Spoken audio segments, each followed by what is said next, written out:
মাতৃগর্ভে তোমাকে আমি লালন পালন করেছি, তোমার খাবারের কেউ ব্যবস্থা করতে পারে নাই, সেখানেও আমি তোমাকে খাবার খাওয়াইছি, আমি তোমাকে সেখানেও বড় করছি। দুনিয়াতে আসছো, তুমি ছোট বাচ্চা, তুমি এই দুনিয়ার খাবার খাইতে পারবা না। দুনিয়ার খাবার শক্ত, তুমি তো এগুলো খাইতে পারবা না, তোমার তো দাঁত হয় নাই, এখনো দাঁত হয় নাই, তুমি তো শক্ত জিনিস খাইতে পারবা না। আল্লাহ রাব্বুল আলামিন এই বিশ্ববাসীকে বুঝাইতে চাচ্ছেন, তোমার তো এখনো খাওয়ার বয়স হয় নাই, তুমি এই দুনিয়ার নাজ নেয়ামতগুলো খাইতে পারবা না, সুস্বাদু খাবারগুলো খাইতে পারবা না। এই জন্যে আমি আরশে আজিম থেকে সেই চিন্তাও আমি অগ্রিম করে রেখেছি। সুবহানাল্লাহ। আল্লাহ রাব্বুল আলামিন বলতে চান, বান্দারে আমি তুমি দুনিয়ার বুকে আসার 6 মাস পূর্বে আমি তোমার মায়ের স্তনের ভিতরে তোমার খাবার গরম করে রিজার্ভ করে রেখে দিয়েছি। সুবহানাল্লাহ। তুমি দুনিয়াতে এসে খাবার খাবে, আমি রব সেই কথা বলি নাই, আমি রব সেই কথা বলি নাই। তোমার মা তোমাকে খাবার খাওয়ায়, বুকের দুগ্ধ পান করায়, তুমি কত মজা করে খাও। খাবারটার ব্যাপারে আল্লাহ পাক বলেন, এই যে একটা মায়ের বুকের স্তনের মধ্যে আমি যে দুধ সৃষ্টি করেছি, এই দুধটাও একটা বিশেষ হিকমত দিয়ে সৃষ্টি করেছি। সুবহানাল্লাহ। আজকের বিজ্ঞানীরা এইটা নিয়ে গবেষণা করে মানে আশ্চর্য হয়ে যাচ্ছে যে আল্লাহ তাআলা মাতৃগর্ভে যে দুধ, একটা বাচ্চা প্রসবের পরে যে দুধ তৈরি করেন, এই দুধের সাথে অন্য সময় যদি কোনো কারণে দুধ তৈরি হয়, সেই দুধের কোনো মিল নাই। এই দুধের মধ্যে এতটা নিউট্রিশন রয়েছে, পুষ্টিগুণ রয়েছে, রোগ প্রতিরোধ ক্ষমতা রয়েছে, যেটা মানে গবেষণা করে আজকে বিজ্ঞানীরা হয়রান হয়ে যাচ্ছে। সুবহানাল্লাহ, সুবহানাল্লাহ। আল্লাহ পাক বলতে চান, এই যে দুনিয়ার মানুষ, দুনিয়াতে তারা বিভিন্ন কর্ম করতে যাইয়া দুনিয়ার আলো বাতাস তারা দূষিত করে ফেলছে, তারা দূষিত করে ফেলছে। এইরকম একটা দূষণযুক্ত পৃথিবীতে আমার বান্দা, আমার একটা নিষ্পাপ বান্দা যখন যাবে, ওর এই দেহ দিয়া, এই নাক দিয়ে যখন শ্বাস প্রশ্বাস টানবে, ওর ভেতরে রোগ জীবাণু কম। আল্লাহ পাক রব্বুল আলামিন আমাদেরকে মাতা পিতার মাধ্যমে এই দুনিয়াতে আমাদেরকে এনেছেন। মাতা পিতার মাধ্যমে আমাদের আদি পিতা কে ছিলেন আমরা কি একটু বলতে পারবো? একটু বলি, আমাদের আদি পিতার নাম কি? হযরত আদম আলাইহিস সালাতু ওয়াস সালাম। আমরা শৈশবকাল থেকে শুনেছি মানুষকে মাটি থেকে সৃষ্টি করা হয়েছে। আসলে কোরআন সুন্নাহ ঘাটতে দেখা যায় একমাত্র আদম আলাইহিস সালাম আদি পিতা যিনি, তিনাকে আল্লাহ পাক মাটি থেকে সৃষ্টি করেছেন। সুবহানাল্লাহ। একটু জোরে বলি সুবহানাল্লাহ। আর হাওয়া আলাইহিস সালাতু ওয়াস সালাম তিনি কে? আমাদের মাতা। এই হাওয়া আলাইহিস সালাতু ওয়াস সালামকে আল্লাহ তাআলা মাটি থেকে সৃষ্টি করেন নাই। দেখেন ওনার নামের মাঝে আছে ওনাকে কি থেকে সৃষ্টি করেছেন। ওনার নাম হলো হাওয়া। হাওয়া মানে কি? হাইয়ুন। আপনারা আয়াতুল কুরসির মধ্যে পড়েছেন, আল্লাহু লা ইলাহা ইল্লা হুয়াল হাইয়ুল কাইয়্যুম। সুবহানাল্লাহ। হাইয়ুল কাইয়্যুম। হাইয়ুল অর্থ কি? হাইয়ুন শব্দের অর্থ হলো চিরঞ্জীব, যার কোনো মৃত্যু নাই। সুবহানাল্লাহ। সেই হাইয়ুন থেকে হাওয়া, তার মানে হলো আল্লাহ তাআলা হাওয়া আলাইহিস সালাতু ওয়াস সালামকে কোনো মাটি থেকে সৃষ্টি করেন নাই, হযরত আদি পিতা হযরত আদম আলাইহিস সালাতু ওয়াস সালামের বাম পাজর থেকে সৃষ্টি করেছেন। সুবহানাল্লাহ। তাহলে মাটি থেকে আদমকে সৃষ্টি করলেন এবং আমাদের আদি মাতা হাওয়া আলাইহিস সালাতু ওয়াস সালামকে বাবা আদমের বাম পাজর থেকে সৃষ্টি করলেন। সুবহানাল্লাহ। তাহলে দুইটা সৃষ্টি দুই রকম হয়ে গেল, ঠিক না? এখন আমরা যারা আদম সন্তান, তাদেরকে কি থেকে সৃষ্টি করলেন? ফেরেশতাদেরকে সৃষ্টি করলেন নূর থেকে। সুবহানাল্লাহ। নূর মানে আলো, নূর মানে আলো। তাহলে ফেরেশতাদেরকে সৃষ্টি করলেন নূর থেকে। হাওয়া আলাইহিস সালামকে সৃষ্টি করলেন বাবা আদমের বাম পাজর থেকে। আর আদম আলাইহিস সালামকে সৃষ্টি করলেন মাটি থেকে। আর আমাদেরকে সৃষ্টি করলেন কি থেকে? একটু বলতে পারবেন? আমাদেরকে সৃষ্টি করলেন নুতফা থেকে। সুবহানাল্লাহ। নুতফা কি? নুতফা হলো এই যে মাটির ফসলাদি খাবারের পর মানব দেহে রক্ত তৈরি হয়। কি তৈরি হয়? রক্ত তৈরি হয়। এই রক্ত থেকে একটা বিশেষ প্রক্রিয়ার মাধ্যমে যুবক যারা সাবালক তাদের পৃষ্ঠদেশে আল্লাহর কুদরতি মহিমায়, সুবহানাল্লাহ, আল্লাহর কুদরতি মহিমায় এক জাতীয় আঠা জাতীয় পিচ্ছিল পদার্থ তৈরি হয়। এটাকে বলা হয় নুতফা। সুবহানাল্লাহ। এই নুতফা থেকে আল্লাহ পাক মানব সৃষ্টি করলেন। সুবহানাল্লাহ। আবার সব মানুষকে নুতফা থেকে বানায় নাই।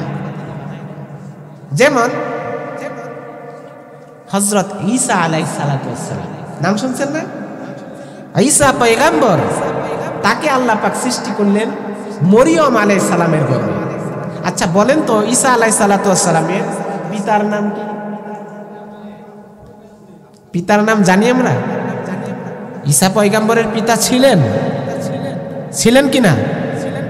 ঈসা পয়গম্বরের পিতা ছিলেন না। আল্লাহ পাক তাকে বিশেষ কৌশলে, বিশেষ হিকমতে মরিয়ম আলাইহিস সালাতু ওয়াস সালামের গর্ভে তাকে সৃষ্টি করেছেন। সুবহানাল্লাহ।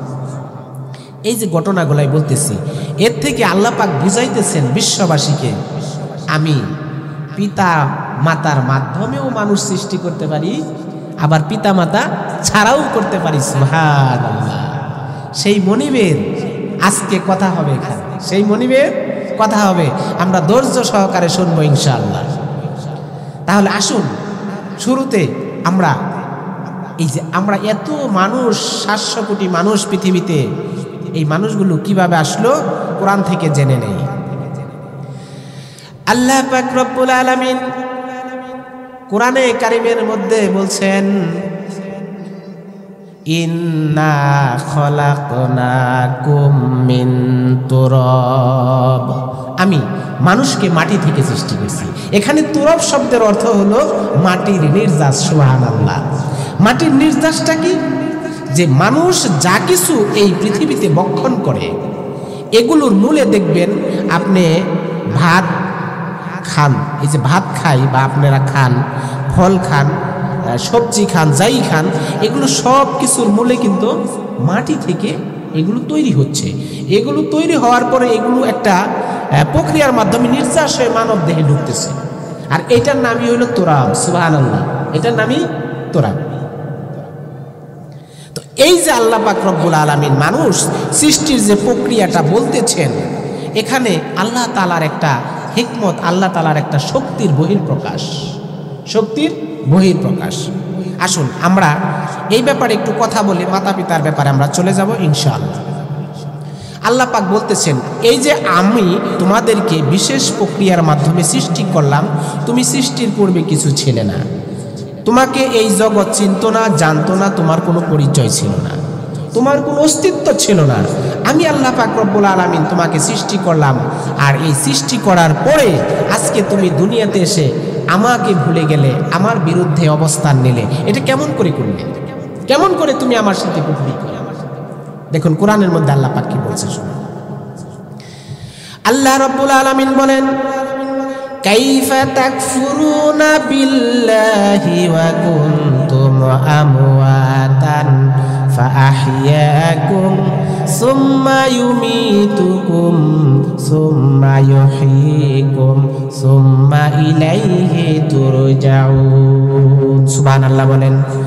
আল্লাহ রাব্বুল আলামিন বলেন, ও দুনিয়ার মানুষ, আমি তোমাকে বিশেষ প্রক্রিয়ার মাধ্যমে, আমার কুদরতের মাধ্যমে সৃষ্টি করলাম, আর দুনিয়ার বুকে এসে তুমি আজকে আমি আল্লাহর সাথে কুফরি করো। কেমন করে আমি আল্লাহকে অস্বীকার করো? আমি আল্লাহকে তুমি এই দুনিয়ার বুকে এসে কেমন করে অস্বীকার করো? তোমার তো কোনো অস্তিত্ব ছিল না, তোমাকে জগতের কেউ চিনতো না, জানতো না, তোমার পরিচয় ছিল না, তোমার নাম আব্দুর রহমান ছিল না, তোমাকে আজকে মাস্টার বলে জগতে চিনে, এটা কেউ চিনতো না। তোমাকে মেম্বার বলে চিনে, এমপি বলে চিনে, তোমাকে সমাজের লিডার বলে চিনে। তোমার তো পরিচয় ছিল না। আমি তোমাকে সৃষ্টি করছি, আমি তোমাকে প্রতিষ্ঠা দান করছি। সুবহানাল্লাহ। আল্লাহ পাক রব্বুল আলামিন বলেন, দুনিয়ার বুকে আমি তোমাকে সৃষ্টি করার পর তুমি আজকে কেমন করে আমি আল্লাহ তাআলাকে অস্বীকার করো, আমি আল্লাহ তাআলার বিধান কেমন করে অমান্য করো, অথচ তোমার কোনো অস্তিত্ব ছিল না, তোমার কোনো পরিচয় ছিল না, জগতের কেউ তোমাকে চিনত না, জানতো না। আমি আল্লাহ পাক রব্বুল আলামিন তোমাকে সৃষ্টি করে দুনিয়ার বুকে মর্যাদা দিয়েছি, প্রতিষ্ঠা দিয়েছি। সুতরাং তুমি মন থেকে মেনে নাও, লা ইলাহা ইল্লাল্লাহু মুহাম্মাদুর রাসূলুল্লাহ সাল্লাল্লাহু আলাইহি সাল্লাম। তুমি দুনিয়াতে আসার আগে তোমাকে যে কেউ চিনতো না, এই কথাটাও আল্লাহ পাক কোরআনে কারিমের মধ্যে বললেন। কোরআনে কারিমের মধ্যে বললেন, স্মরণ করিয়ে দিলেন, তুমি যত বড় কিছু হয়ে যাও না কেন, আমি আল্লাহকে ভুলে যেও না, আমি আল্লাহকে ভুলে যেও না। কারণ তোমার সৃষ্টির পূর্বেও যেমনি ভাবে আমি তোমার সাথী ছিলাম, দুনিয়ার বুকেও তোমার সাথী আছি। আবার তুমি যদি দুনিয়ার বুকে আমাকে স্মরণ রাখতে পারো, তোমার মৃত্যুর পর থেকেও আমি সাথী হয়ে থাকবো। সুবহানাল্লাহ। এই যে কবর জগতে যখন আমরা চলে যাব, আমাদের দুনিয়ার ধন সম্পদ, বন্ধু বান্ধব, স্ত্রী পরিজন, এরা কি আমাদের সাথে যাবে? কেউ যাবে না। কিন্তু আমরা এই দুনিয়াতে থাকা অবস্থায়, মাছ যেমন পানিতে থাকা অবস্থায় বুঝে না পানির কদর, মানুষ দুনিয়াতে থাকা অবস্থায় সে বুঝতে পারে না যে আমার যে কেউ নাই, আমি একা একা এসেছি এই দুনিয়াতে, আমি একা, আবার যাবো একা। আমার আশেপাশে এত মানুষ, এত সহযোগী, এত টাকা পয়সা, এত ক্ষমতা, আমার সেই জিনিস কখনো কল্পনায় আসে না যে আমি আসলেই একা, আসলেই একা। আল্লাহ রাব্বুল আলামিন কোরআনে কারিমের মধ্যে বলেন, হাল আতা আলাল ইনসানি হিনুম মিনাদ দাহরি লাম ইয়াকুন শাইআম মাযকুরা। সুবহানাল্লাহ। আল্লাহ রাব্বুল আলামিন বলেন, মানুষের জীবনে কি এমন এক সময় ছিল না যখন তাকে জগৎ চিনত না, তার কোনো পরিচয় ছিল না, তার কোনো অস্তিত্ব ছিল না। আমি আল্লাহ পাক রব্বুল আলামিন তাকে দুনিয়ার বুকে বিশেষ প্রক্রিয়ার মাধ্যমে সৃষ্টি করে তাকে সম্মান দিয়েছি, তাকে প্রতিষ্ঠা দিয়েছি। সুতরাং তুমি কেমন করে আমার অবাধ্যতা করো, তুমি কেমন করে আমার অবাধ্যতা করো? কাইফা তাকফুরুনা বিল্লাহ, কেমন করে তুমি আমাকে অস্বীকার করো, আমার নাফরমানি করো। এই যুক্তিগুলো দিয়ে আল্লাহ পাক মানুষদেরকে বুঝাইতেছেন যে আমি আল্লাহকে তোমরা ভুলে যেও না। রূহের জগতে যখন ছিলাম তখন আল্লাহ তাআলা আমাদেরকে জিজ্ঞাসা করেছিলেন, আলাস্তু বিরব্বিকুম, আমি কি তোমাদের মনিব নই, আমি কি তোমাদের রব নই? তখন আমরা সকলেই বলেছিলাম, কলু বালা, কেন নয়, অবশ্যই অবশ্যই আপনি আমাদের মনিব, আমাদের রব। কিন্তু দুনিয়াতে এসে আমরা এত কিছু পেয়ে, স্ত্রী পুত্র পরিজন, সন্তান সন্ততি, টাকা পয়সা ক্ষমতা পেয়ে আজকে ভুলে গেছি যে আমাদের রব, আমাদের মুনিব, আমাদের বন্ধু, আমাদের সবচাইতে যিনি কাছের, সুখে দুঃখে যিনি সব সময় আমাদেরকে ভালোবাসা দিয়ে যাচ্ছেন, অসংখ্য নিয়ামত, অসংখ্য নিয়ামতের মাঝে যিনি আমাদেরকে রাখছেন, সেই মুনিবকে আমরা ভুলে গেছি। এই যুক্তিগুলো দিয়ে আল্লাহ তাআলা আমাদেরকে আবার স্মরণ করিয়ে দিচ্ছেন। সুবহানাল্লাহ, সুবহানাল্লাহ। আল্লাহ রাব্বুল আলামিন বলেন, বান্দা কেমন করে তুমি আমাকে অস্বীকার করো, আমার সাথে কুফরি করো, অথচ তুমি ছিলে মৃত, তোমার কোনো অস্তিত্ব ছিল না। আমি আল্লাহ পাক রব্বুল আলামিন তোমাকে বিশেষ প্রক্রিয়ার মাধ্যমে সৃষ্টি করেছি। সুবহানাল্লাহ। আল্লাহ পাক বলেন, ইন্না খলাকনাকুম মিন তুরাবিন সুম্মা মিন নুতফাতিন সুম্মা মিন আলাকাতিন সুম্মা মিন মুদগা। আল্লাহ পাক রব্বুল আলামিন বলেন, মা বাবার মিলনের মধ্য দিয়ে মায়ের রেহেমের মধ্যে এক ফোঁটা নাপাক পানি ফোঁটাকে আমি প্রতিস্থাপন করে দিলাম। সেই নাপাক পানি ফোঁটাকে আমি 40 দিনের ব্যবধানে এক টুকরা মাংস পিণ্ডে পরিণত করলাম। সুবহানাল্লাহ। এক টুকরা মাংস পিণ্ডে পরিণত করলাম। তারপর সেই মাংসর মধ্যে কচি কচি হাড় দিয়ে, রগ দিয়ে, চামড়া দিয়ে, একটা ছাউনি দিয়ে, একটা বডি, একটা স্ট্রাকচার তৈরি করলাম। সুবহানাল্লাহ। ফাকাসাউনাল ইযমা লাহমা। সুবহানাল্লাহ। এমন করে আমি আল্লাহ পাক রব্বুল আলামিন তোমাকে মাতৃগর্ভের ভিতরে সৃষ্টি করলাম। সুবহানাল্লাহ। এরপরেও কি আমি আল্লাহকে অস্বীকার করবা?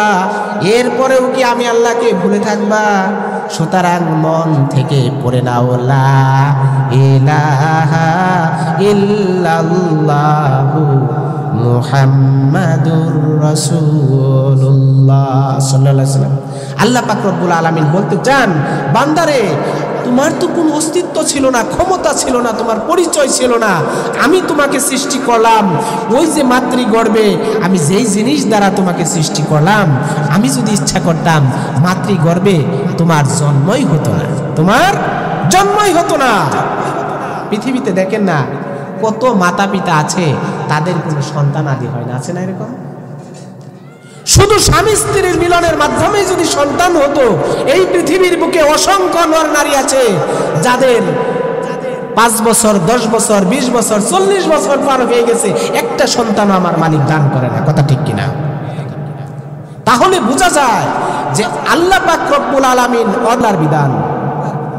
আল্লাহ পাক বলেন, বান্দারে আজকে দুনিয়াতে এত কিছু পাই আমাকে ভুলে গেছো?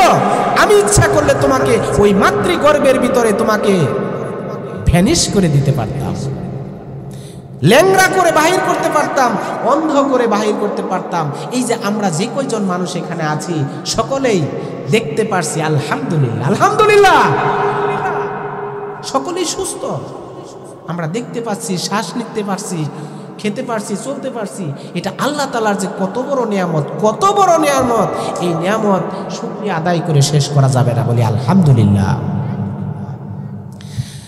আল্লাহ রাব্বুল আলামিন বলেন, বান্দারে মাতৃগর্ভের ভিতরে যখন আমি তোমাকে এক ফোঁটা নাপাক পানি দিয়ে সৃষ্টি করলাম, তোমার ভিতরে যখন রূহ এসে গেল, তোমার খাবারের উদ্রেক হলো, দুনিয়ার কোনো ডাক্তার, দুনিয়ার কোনো কবিরাজ, কোনো ইঞ্জিনিয়ার মায়ের পেটের বাচ্চার জন্য খাবার সরবরাহ করতে পারে না। কথা ঠিক কিনা? দুনিয়ার কোনো মানুষ মাতৃগর্ভে সন্তানের জন্য খাবারের ব্যবস্থা করতে পারে না। আমি তোমার এমন রব, এমন মুনিব আরশে আজিম থেকে সেই চিন্তাও করেছি। বলেন সুবহানাল্লাহ। তুমি কি খাবে সেই ব্যবস্থাও আমি করেছি। তোমার মায়ের মাসিক অসুখটাকে বন্ধ করে দিয়ে তোমার নাভির সাথে একটা তার লাগাই দিছি। সুবহানাল্লাহ।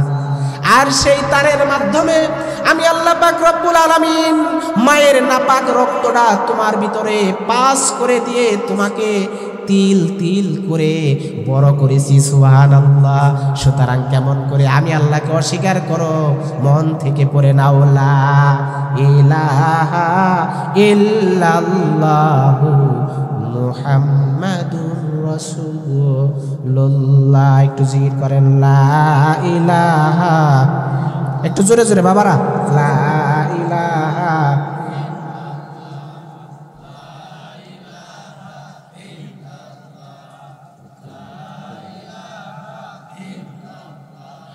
লা ইলাহা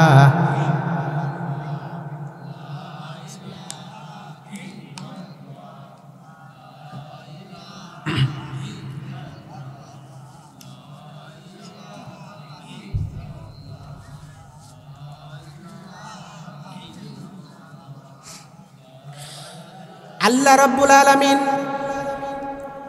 আল্লাহ রাব্বুল আলামিন দুনিয়াবাসীদেরকে লক্ষ্য করে বলতেছেন, ও আমার বান্দারা, তোমাকে আমি এইভাবে মাতৃগর্ভে সৃষ্টি করেছি। তোমাকে 40 দিনের ব্যবধানে এক একটা স্টেপ বাই স্টেপ পার করে আজকে জীবন্ত মানুষ হিসেবে তৈরি করেছি। সুবহানাল্লাহ। তারপরেও কেমন করে আমি আল্লাহকে অস্বীকার করো, কেমন করে অস্বীকার করো। দুনিয়ার বুকে আমরা দেখতে পাই একটা মানুষ যদি একটা মানুষের জন্য কিছু করে, মনে করেন 1 বছর আপনার কোনো কামাই রোজগার নাই, একটা মানুষ আপনার পাশে থেকে সহযোগিতা করছে, আপনার পরিবারের যা লাগছে ভরণ পোষণ এভরিথিং ওই ব্যক্তি আপনাকে দিয়ে গেছে, বহন করছে, তাহলে আপনার ভিতরে ওই মানুষটার প্রতি কতটা কৃতজ্ঞতা জাগে চিন্তা করেন। আমার তো মনে হয় বিপদ আপদে যদি এইরকম কোনো মানুষের পাশে কোনো মানুষ দাঁড়ায়, অনলি একটা বছর, যে আমার ভরণ পোষণ থেকে যাবতীয় সব কিছু একটা মানুষ বহন করছে, আমার সামর্থ্য ছিল না, এই ব্যক্তি যতদিন জীবিত থাকবে ওই মানুষটাকে ভুলতে পারবে? একটু বলেন, পারবে? পারবে না। অনলি 1 বছর যদি এরকম কেউ করে, তাহলে আল্লাহ রাব্বুল আলামিন বলতে চান, বান্দা আমি 1 বছর না, দীর্ঘ 60-70 বছরের জিন্দেগি দিয়ে তোমাকে দুনিয়ার বুকে প্রেরণ করলাম। মাতৃগর্ভ থেকে শুরু করে দুনিয়ায় যখন ভূমিষ্ঠ হলে সেই সময় থেকে শুরু করে 40, 50, 80 বছর পর্যন্ত তোমাকে হায়াতে জিন্দেগি দিয়েছি। সুবহানাল্লাহ। তোমার এই হায়াতে জিন্দেগির মধ্যে কত লক্ষ টনকে টন তুমি অক্সিজেন ব্যবহার করেছো, একটা টাকাও আমাকে দিতে হয় নাই। হাজার হাজার মন খাবার খেয়েছো, মাছ খেয়েছো, গোশ খেয়েছো, ফল খেয়েছো, কত মজাদার খাবার আমি সৃষ্টি করেছি, সব কিছু তুমি ভক্ষণ করেছো। সুন্দর নারী দিয়ে তোমার জীবনের সঙ্গী করে দিয়েছি। সুবহানাল্লাহ। শুধু তাই নয়, সন্তান সন্ততি দিয়ে তোমার জীবনটা সুন্দর করে দিয়েছি। তোমার সন্তান যখন তোমাকে আব্বা বলে ডাক দেয়, তুমি হাজার কষ্টের মধ্যে থাকলেও তোমার অন্তরটা আনন্দে ভরে যায়, আনন্দে ভরে যায়। তোমার কন্যা সন্তান যখন তোমারকে আব্বা বলে মাথার মধ্যে হাত বুলিয়ে দেয়, হাজার কষ্টের পরও তোমার হৃদয়টা আনন্দে নেচে ওঠে। সুবহানাল্লাহ। আমি আল্লাহ পাক রব্বুল আলামিন 1 দিন নয়, 2 দিন নয়, দীর্ঘ 80টা বছর আমি তোমাকে এমন করে দুনিয়ার মুখে লালন পালন করেছি। সুবহানাল্লাহ। সুতরাং আমি আল্লাহকে কেমন করে তুমি অস্বীকার করো? আমি আল্লাহকে কেমন করে অস্বীকার করো? এই যে সারা পৃথিবীর মধ্যে 700 কোটি মানুষের বসবাস, এই 700 কোটি মানুষের মধ্যে আল্লাহকে রব বলে অনলি 150 থেকে 200 কোটি মানুষ রব বলে স্বীকার করে। সুবহানাল্লাহ। অথচ ওই যে এত মানুষ আর এই 150 কোটি বা 200 কোটির বাইরে যে মানুষগুলো আছে, এগুলো আল্লাহকে আল্লাহ বলে মানে না। আপনার সন্তান যদি আপনাকে বাবা বলে পরিচয় না দেয়, আপনার কেমন লাগবে বলেন? কেমন লাগবে? ওই সন্তানের পরিচয় দেবেন আপনি? যে সন্তান আমাকে বাবা বলে ডাকে না, শৈশবকাল থেকে এত আদর যত্ন করে বড় করলাম, এত কিছু যার জন্য করলাম, সেই সন্তান যদি আমাকে বাবা বলে ডাক না দেয়, আমার পরিচয় না দেয়, আমরা তো এমনও দেখি ওই সন্তানকে কি করে, ত্যায্য পুত্র করে। আছে না এরকম? অথচ 60 বছরে বান্দা আল্লাহকে ডাক দেয় নাই, চিনে নাই। আল্লাহ কোনোদিন একদিনের জন্য রিজিক বন্ধ করেছে? করেছে কিনা বলেন? যে আমার নামাজ আজকে 1 ওয়াক্ত পরশ নাই, আজকে 1 বেলা খাবার বন্ধ করছে? এরকম করে নাই। আল্লাহু আকবার। কত বড় রহমান, কত বড় দয়ালু, তার দয়ার শেষ নাই। আল্লাহ রাব্বুল আলামিন বলতে চান, বান্দা দুনিয়ার বুকে যতদিন তুমি জীবিত থাকো, ততদিন শুধু একটা জিনিস মনে রাখবে, আমি তোমার রব, আমি তোমার রব, আমি তোমার রব। এই কথাটা কোনোদিন ভুলে যেও না। এতটুক যদি তুমি করতে পারো, আমার কথা মতো যদি জীবনটা চালায় আসতে পারো, দুনিয়ার বুকে যত নিয়ামত তোমাকে আমি দিয়েছি, এর চাইতে হাজার হাজার লক্ষ কোটি গুণ বেশি নিয়ামত আমি তোমার জন্য পরকালে রেখে দিয়েছি। বলেন সুবহানাল্লাহ। এমন নিয়ামত হাদিস শরীফে আসছে, যে নিয়ামতের শুরু হবে কোনোদিন আর শেষ হবে না। সুবহানাল্লাহ। অনেক মানুষ প্রশ্ন করে, আমি এত ভালো কাজ করি, এত আল্লাহরে ডাকি, যত দুঃখ কষ্ট আমারে দেয় আল্লাহ। আচ্ছা বাবা, একটু মনোযোগ দিয়া বুদ্ধি খাটায়া বলেন দেখি, আল্লাহ তাআলা যদি আপনার একদিনের 5 ওয়াক্ত নামাজের যে নিয়ামত আপনার জন্য পরকালে রেখেছে, এই একদিনের নামাজের নিয়ামত যদি আপনাকে দুনিয়াতে দিয়ে দেয়, আপনি ভোগ করে শেষ করতে পারবেন? পারবেন বলেন? পারবেন বলেন? অনেকে সন্দেহান, একটু খুলে বলি। এই দুনিয়া বান্দা যখন সেজদা দেয়, ভালো করে বুঝেন, বান্দা যখন সেজদা দেয়, সেজদার আগে কি দেয়? রুকু দেয়। সেজদার আগে রুকু দেয়। এই রুকু দেওয়ার সময় ফেরেশতারা যে পরিমাণ সওয়াব লেখে, হাদিস শরীফে আসছে, এই বান্দার ওজন করলে যে পরিমাণ হবে, যেই ওজনটা যে পরিমাণ হবে, ওই পরিমাণ স্বর্ণ আল্লাহর রাস্তায় দান করলে যে সওয়াব হবে তার আমলনামায় লিখে দেওয়া হয়। এত আস্তে সুবহানাল্লাহ, জোরে বলেন সুবহানাল্লাহ। তাহলে একটা রুকু করতে গিয়ে আপনি যতক্ষণ সময় নিচ্ছেন, আপনার সমপরিমাণ স্বর্ণ যদি দান করলে যেই সওয়াব হয় আপনার আমলনামায় লিখে, আপনি সেজদায় যখন যান, হাদিসে আসছে বান্দা যখন সেজদা দেয় আল্লাহর একদম কাছে চলে যায়। সুবহানাল্লাহ। কোরআন শরীফে আসছে ওয়াসজুদ ওয়াকতারিব, সেজদা দাও আর আল্লাহর নৈকট্য হাসিল করে নাও। সুবহানাল্লাহ। তাহলে সেজদার মূল্যটা কত, রুকুর মূল্য যদি এটা হয়, আপনি দিনের মধ্যে 5 ওয়াক্ত নামাজ পড়েছেন, 5 বার সালাত আদায় করছেন, এই নিয়ামত যদি আপনাকে দুনিয়াতে দিয়ে দেওয়া হয়, আপনি ভোগ করে শেষ করতে পারবেন।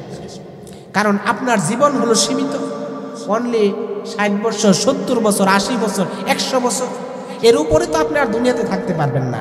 আবার আপনার চোখের যে পাওয়ার নিয়ে আসছেন, যৌবনের যে পাওয়ার নিয়ে আসছেন, দেহের যে ক্ষমতা নিয়ে আসছেন, এগুলো দিয়ে আপনি ভোগ করবেন কিভাবে?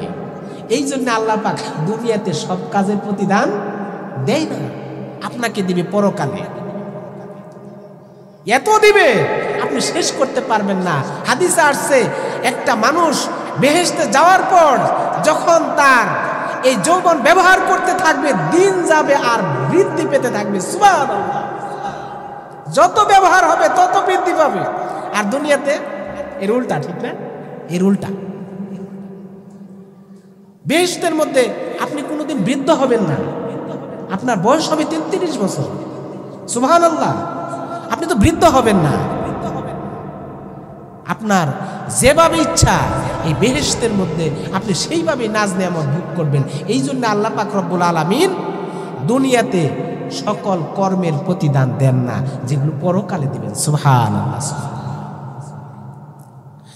বলতেছিলাম আল্লাহ রব্বুল আলামিন বলেন, বিশেষ প্রক্রিয়ার মাধ্যমে যখন আমি তোমাকে মাতৃগর্ভে সৃষ্টি করলাম, তোমার ভিতরে যখন রূহটা এসে গেল, তোমার খাবারের প্রয়োজন হলো, আমি তোমাকে খাবারের ব্যবস্থাও করলাম। সুবহানাল্লাহ।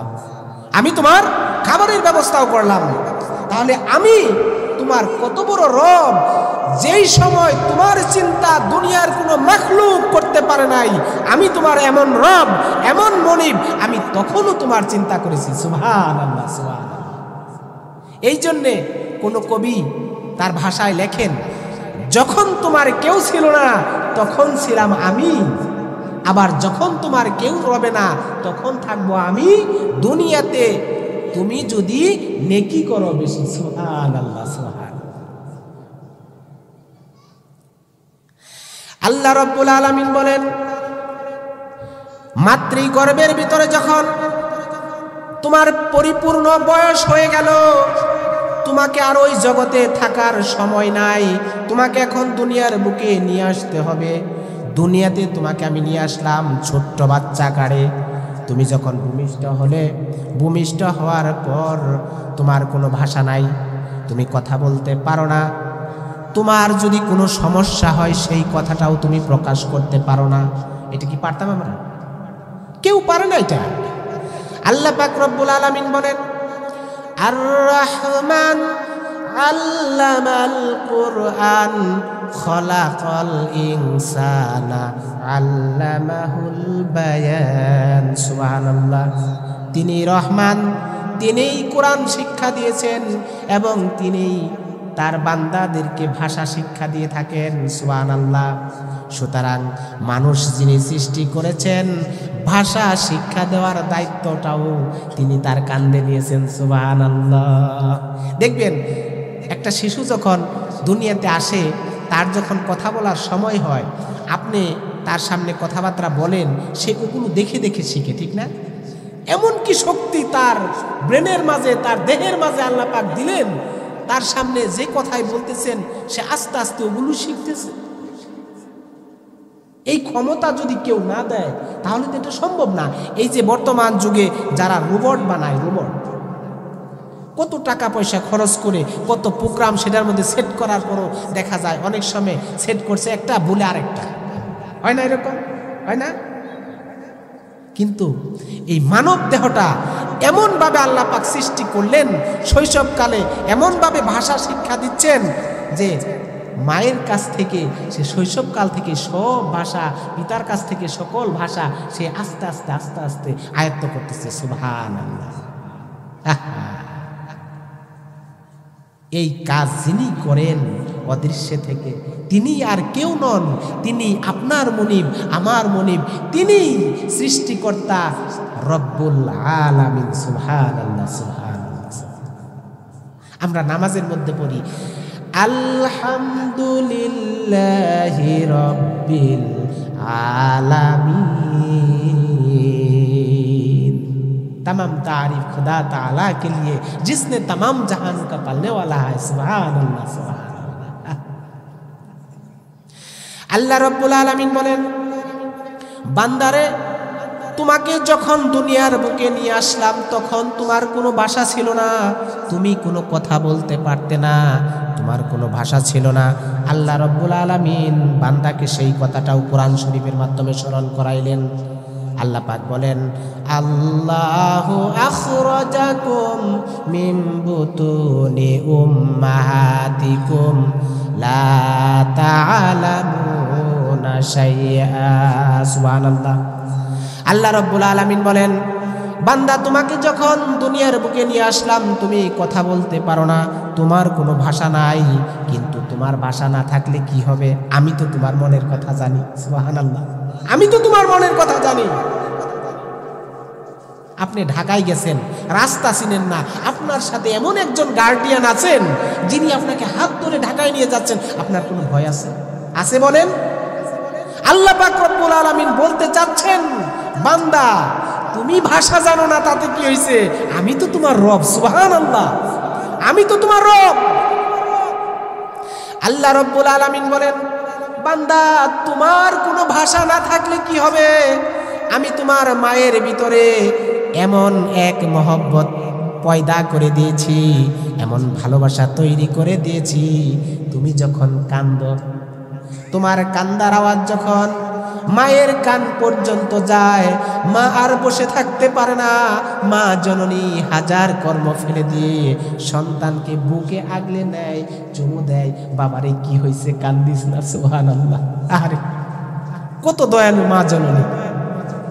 এই যে মহব্বত, এই যে ভালোবাসা, এই ভালোবাসা কে সৃষ্টি করছে একটু বলেন? আল্লাহ। এই ভালোবাসা আল্লাহ পাক বলেন, এই ভালোবাসা আমি সৃষ্টি করছি। বান্দা তারপরেও কি আমার কথা শুনবি না? আমারে মানবি না? আমার নামাজ পড়বি না? আমার রোজা রাখবি না? আমার পথে চলবি না?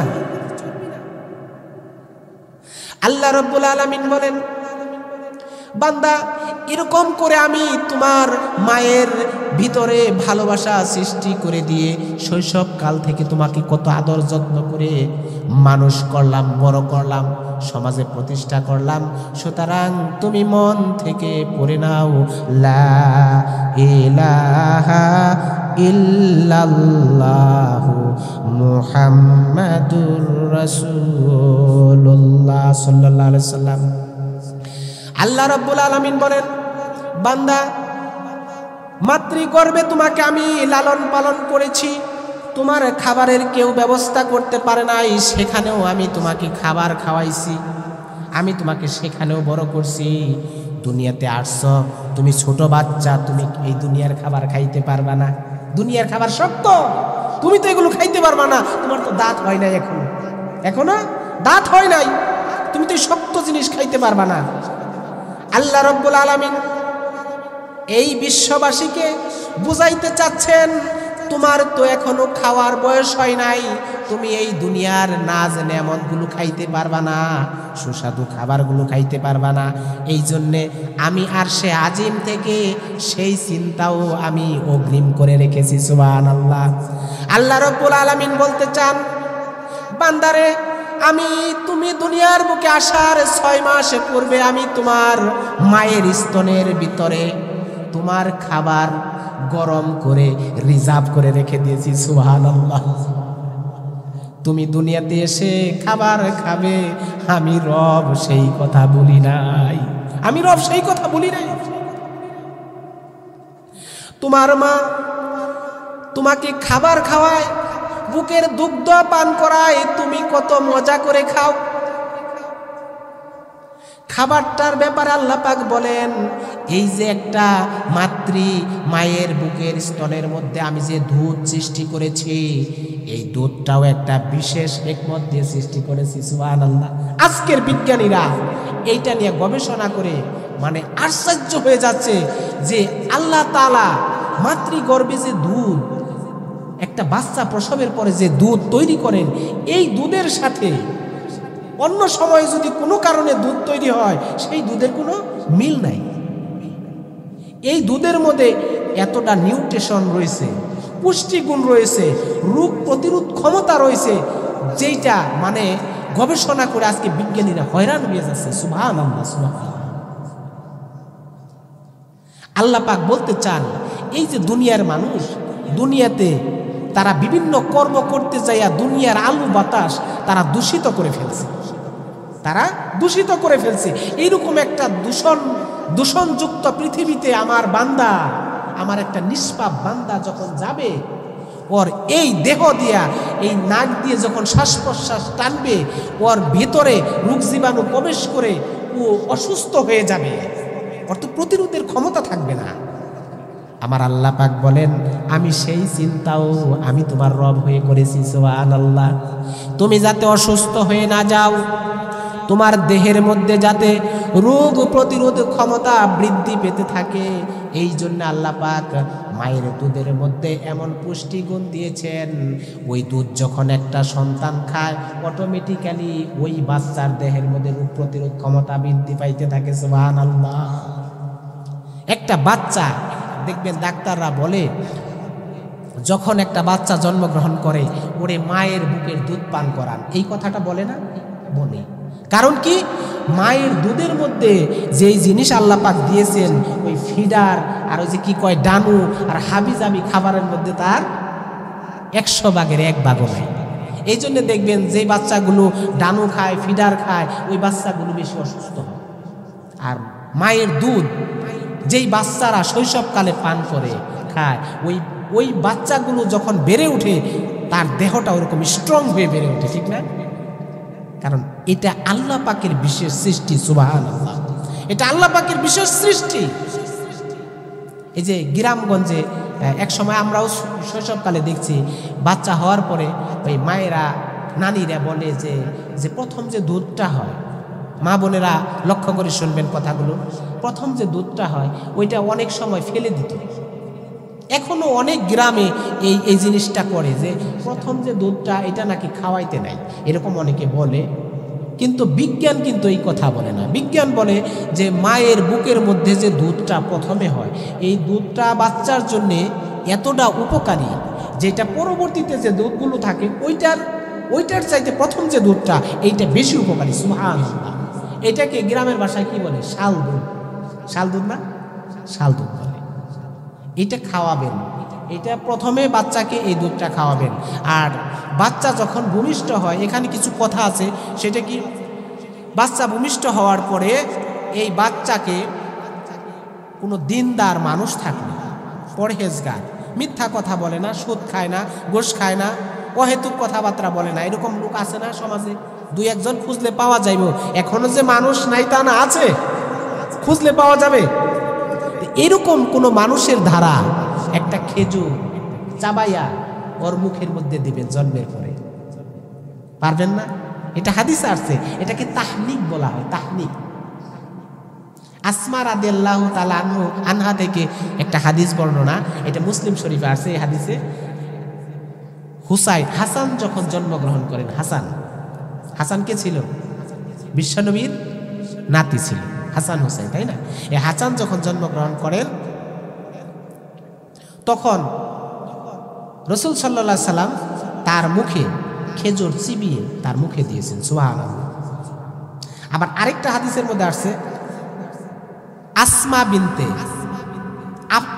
বিনতে আবু বকর, তিনি যখন হিজরত করে মদিনায় যান, মদিনায় যাওয়ার পথে কুবা নামক স্থানে সে তার বাচ্চা প্রসব করে। এই বাচ্চাটা যখন রাসূল সাল্লাল্লাহু আলাইহি সাল্লামের কাছে নিয়ে গেলেন, তখন রাসূল সাল্লাল্লাহু আলাইহি সাল্লাম সর্বপ্রথম তার মুখে থুতু লাগাই দিলেন, তারপরে খেজুর চাবাইয়া তার তালুতে লাগাই দিলেন। তাহলে এইটাকে বলা হয় তাহনিক, এটা সুন্নত। এটা ইনশাআল্লাহ আমাদের যারা বাচ্চা কাচ্চা সামনে আসবে আমরা এটা করব, এটা রাসূলের সুন্নাহ, এটা রাসূলের সুন্নাহ। তারপরে সপ্তম দিনে আকিকা করতে হয়, এটা তো জানি আমরা নাকি? সপ্তম দিনে আকিকা করতে হয়। আমি ওই দিকে আজকে আলোচনা করব না, আমি যে এই কথাগুলো বলতেছিলাম সেই দিকে যাব। তো সপ্তম দিনে একটা বাচ্চাকে আকিকা করাতে হবে। আকিকাটা কিভাবে করায়? ছেলে হলে 2টা জান কোরবান করতে হবে, 2টা, খাসি হোক অথবা মাদি হোক 2টা, আর মেয়ে হলে 1টা। এটা মনে রাখবেন। এখন যদি কোনো কারণে আপনার সামর্থ্য না হয়, আপনি 1টা দিয়েও করতে পারবেন। হাসান রাদিয়াল্লাহু তাআলা আনহুর আকিকার সময় 1টা জন্তু দিয়ে আকিকা করা হয়েছে। কথাটা বুঝতে পারছেন? এই জন্য 1টা দিয়েও আকিকা করা জায়েজ আছে, তবে 2টা দিয়ে করবেন যাদের সামর্থ্য আছে সপ্তম দিনে। এবং সপ্তম দিনে একটা শিশু নবজাতকের মাথা মুন্ডায় দিবেন, মাথা লেরা করে দিবেন, এবং লেরা করার পরে ওই চুল পরিমাণ ওজন দিয়ে রূপা আপনি আল্লাহর রাস্তায় দান করে দিবেন। এগুলো সুন্নত, আমাদের জানা প্রয়োজন। যাদের সন্তান সামনে আসবে, বিশেষ করে যে যুবক ভাইরা এখন বিয়ে করেন নাই বা করছেন, বাচ্চা যাদের আসবে, এগুলো করাবেন সপ্তম দিনে। এখন সপ্তম দিনে পারেন নাই, সপ্তম দিনে আবার নামও রাখবেন, সপ্তম দিনে নামও রাখবেন।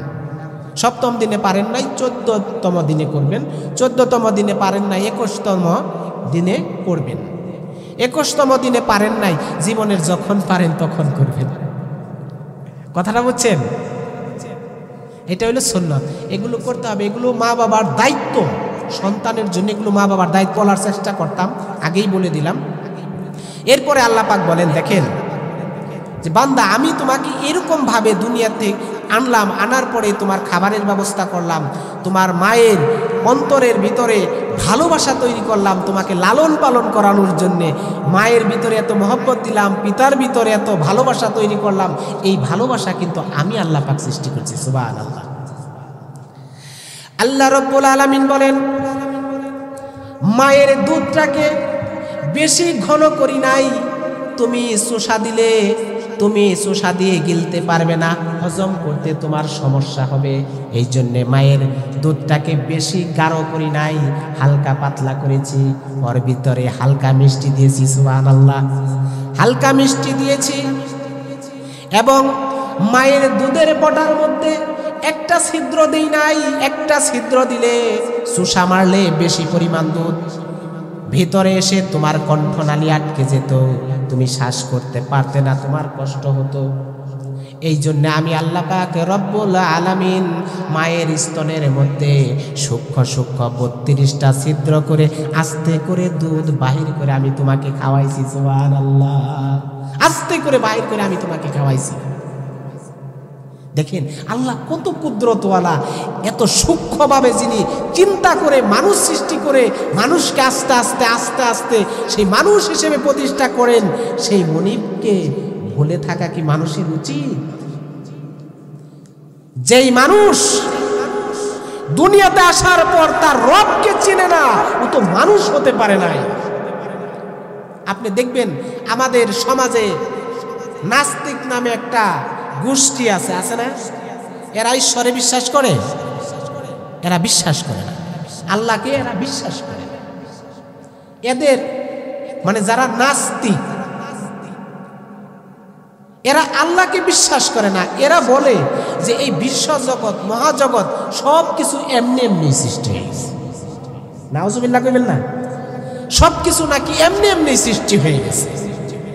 এটা তো পাগলেও বিশ্বাস করবে না। আচ্ছা দেখেন, এই যে একটা মাহফিলের ব্যবস্থা করছেন, আজকে এই মাহফিলের মধ্যে প্যান্ডেল বানাইছেন, স্টেজ করছেন, এই যে চেয়ার সোফা কত কিছু, এগুলো কি একা হয়েছে? তাহলে এই ছোট্ট একটা মাহফিল যদি একা হওয়া সম্ভব না হয়, আপনি কোন সেন্সে এই চিন্তা করেন এই বিশ্বজগৎ, পাহাড় পর্বত, নদ নদী, সাগর, বন বনাঞ্চল, মানব দানব সব কিছু একাই সৃষ্টি হয়ে গেছে? কোন সেন্সে এটা মাথায় এইভাবে মানুষ চিন্তা করে? আমার তো বুঝে আসে না।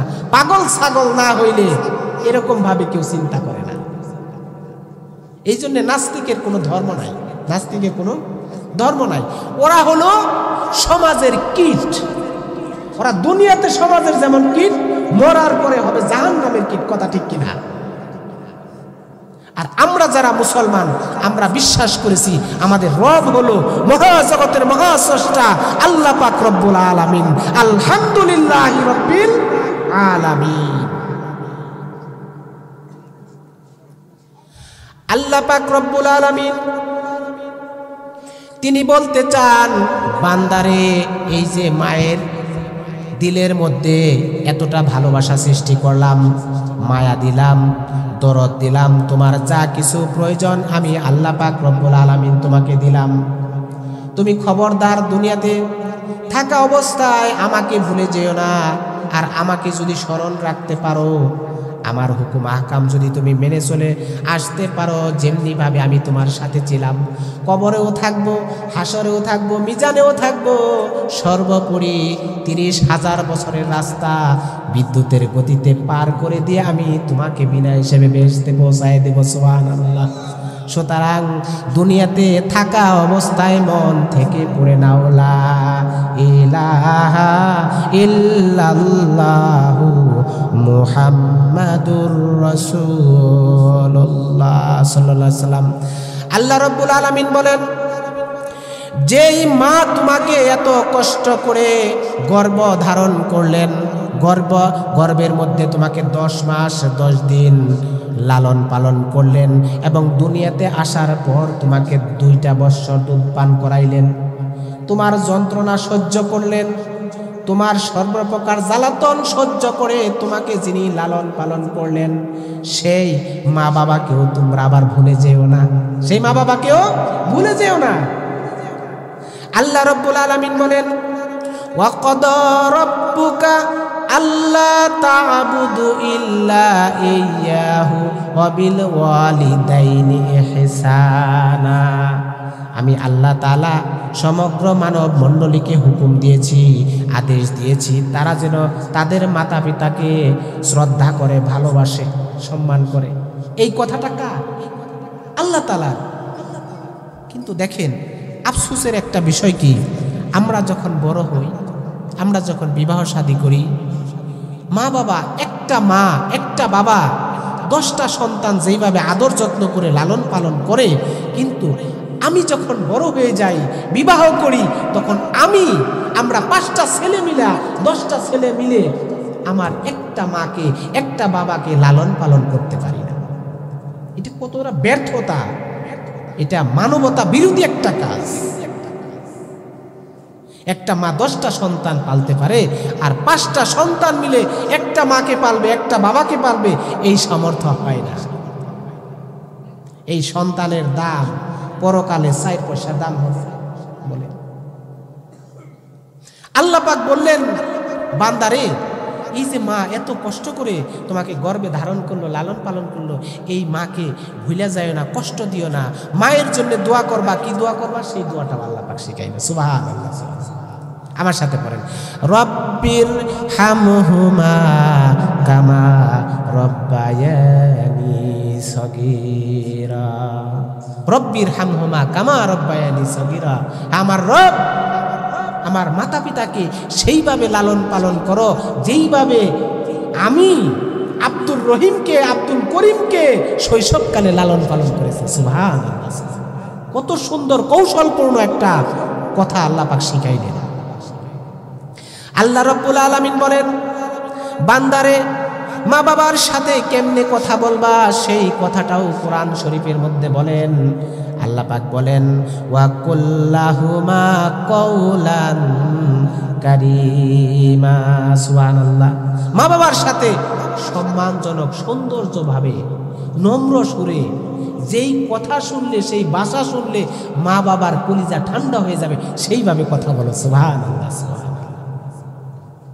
মা বাবার সাথে আদব রক্ষা করার জন্য আল্লাহ পাক বলছেন, আল্লাহ পাক বলছেন। এই জন্যে যারা আমরা এখানে আছি, মা বাবা এখনো যাদের জীবিত আছে, আমরা যাতে এই চেষ্টাটা অন্তত করি যে আমার মা বাবা আমাকে কত কষ্ট করে শৈশবকালে লালন পালন করছে, আমি আজকে বড় হয়েছি, প্রতিষ্ঠা পেয়েছি, আমি যাতে আমার মা বাবাকে ভুলে না যাই। পারবো না ইনশাআল্লাহ? আল্লাহ পাক রব্বুল আলামিন বলেন, ওয়া ওয়াসাইনাল ইনসানা বিওয়ালিদাইহি ইহসানা হামালাতুহু উম্মুহু কুরহাও ওয়া ওয়াদাআতুহু কুরহা।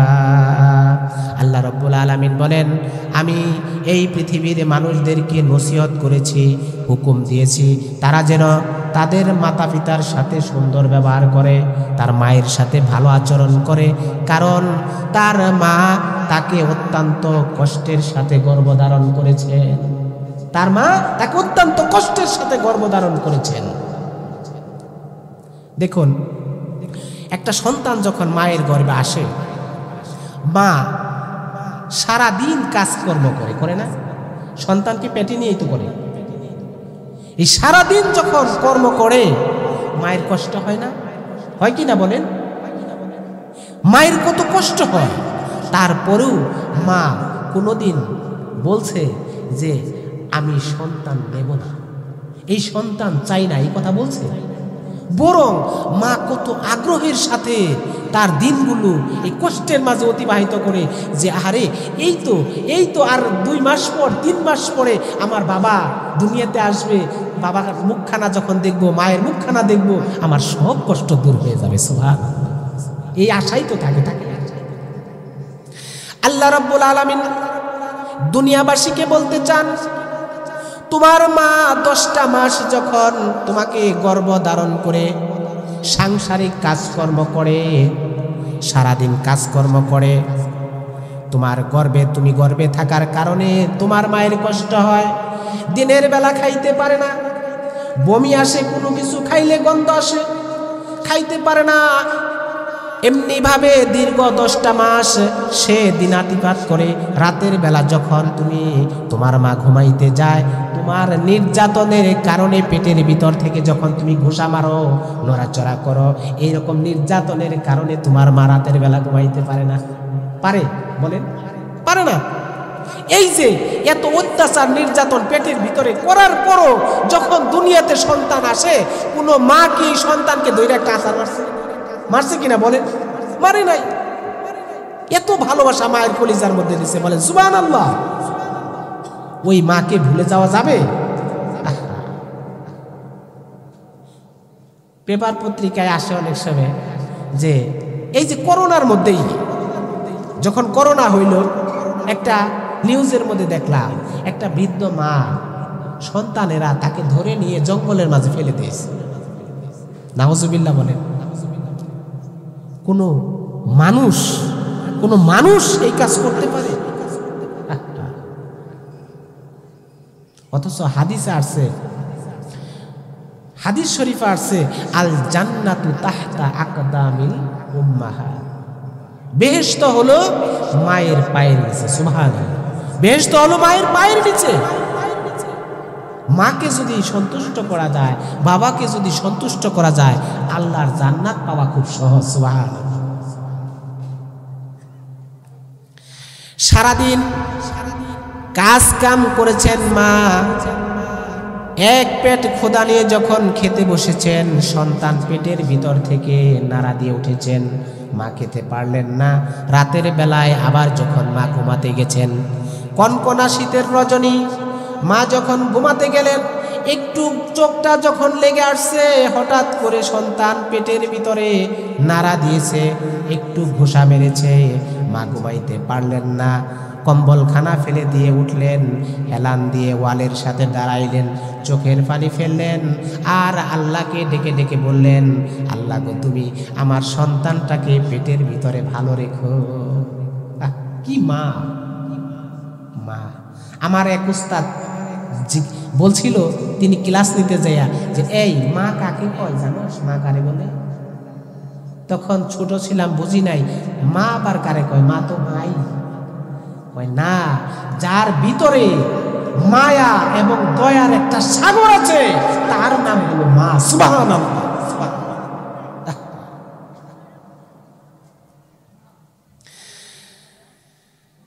সন্তানের নড়াচড়ার কারণে মা যে দিনের বেলায় খানা দানা খাইতে পারে না, বমি বমি বাসে, খাবারের গন্ধ আসে। কিতাবের মধ্যে আসছে, মা এইভাবে যখন কষ্ট করে, আল্লাহ পাক রব্বুল আলামিন দিনে রোজা রাখার সওয়াব আমার আল্লাহ পাক মায়ের আমলনামায় লিখে দেন। সুবহানাল্লাহ। রাতের বেলা সন্তানের নড়াচড়ার কারণে ঘুমাইতে পারেন না, এই জন্য আমার আল্লাহ পাক রব্বুল আলামিন সারা রাত নফল ইবাদত করলে যে সওয়াব হতো, মায়ের আমলনামায় ওই নফল ইবাদতের সওয়াব লিখে দেন। সুবহানাল্লাহ। 10 মাস 10 দিন পরে গেল, ডেলিভারির সময় গনিয়ে আসলো, মায়ের মন বিমর্ষ, হারে না জানি মরে যায় নাকি। পাশের বাড়ির সকিনা ডেলিভারির সময় হাসপাতাল থেকে আর জীবিত আসতে পারে নাই, সেখানেই তিনি পরপারে চলে গেছেন। এই কথাগুলো যখন মায়ের মনে হয়, চোখের পানি ধরে রাখতে পারে না, আবার কি যেন এক অজানা সুখ এসে হৃদয়ে দোলা দিয়ে যায়, না না আমার সন্তান আসবে। মায়ের মন বিমর্ষ, মায়ের মন বিমর্ষ, প্রতিবেশীর কাছ থেকে বিদায় নিয়ে যায়, আমাকে বিদায় দিয়ে দাও, আমার জন্য দোয়া করে দাও, আমি হয়তো বাঁচব না, মরেই যাব। স্বামীকে কাছে ডেকে বলে, প্রাণের স্বামী, দীর্ঘদিন একসাথে ঘর সংসার করেছি, আমি বোধহয় মরেই যাব, আমি বাঁচব না। এই যে নাও সংসার বুঝে নাও, চাবি থাকলো, সংসার থাকলো, আমাকে মাফ করে দাও। এমনিভাবে প্রসব বেদনা শুরু হয়ে গেল। মা চলে গেল সূতিকাগারে অথবা ডেলিভারির রুমে, অপারেশন থিয়েটারে। মায়ের প্রসব বেদনা শুরু হয়ে গেল, পেন শুরু হয়ে গেল। মায়ের এক একটা বেদনা যেন এক একটা মৃত্যুর যন্ত্রণা শুরু হয়ে যায়। প্রসব বেদনা এমন যন্ত্রণা, দুনিয়ার ভুক্তভোগী মা ছাড়া কেউ বুঝে না। এরকম একটা সংকটাপূর্ণ মুহূর্তের মধ্য দিয়ে যখন সন্তান দুনিয়াতে আসে, ডেলিভারি হয়, মায়ের মন তখন সন্তানকে দেখতে চায়। কথা ঠিক কিনা? আল্লাহ রাব্বুল আলামিন দুনিয়ার মানুষদেরকে বোঝাতে চান, বান্দারে, এই যে এত কষ্ট তোর মাকে দিলি, আমি তোর মায়ের মধ্যে এমন এক ফিলিংস, এমন একটা অনুভূতি দিয়া দেই, তোর মা দেখতে চায় কি হয়েছে। আল্লাহ রাব্বুল আলামিন বলেন, মায়ের সামনে যখন কলিজা নিংরানু 32টা নারী শিরাধন যখন এরকম ভাবে ধরা হয়, সন্তানের মুখখানা যখন মা দেখে, 10 মাস 10 দিনের কষ্ট, পেটে ধরার কষ্ট এবং ডেলিভারির সব কষ্ট আল্লাহ পাক রব্বুল আলামিন মায়ের মন থেকে এক পলকে মুছে দেয়। সুবহানাল্লাহ। এক মুহূর্তে মায়ের মন থেকে এই 10 মাস 10 দিনের কষ্ট, ডেলিভারির সব কষ্ট আল্লাহ বলেন, আমি আমার এই বান্দির ভেতর থেকে একদম ডিলিট করে দেই।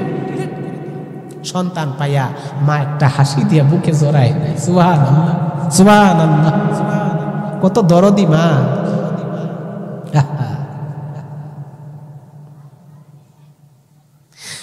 মাগো তোমার ওই সোনা মুখ ভুলতে পারি না, মাগো তোমার ওই সোনা মুখ ভুলতে পারি না।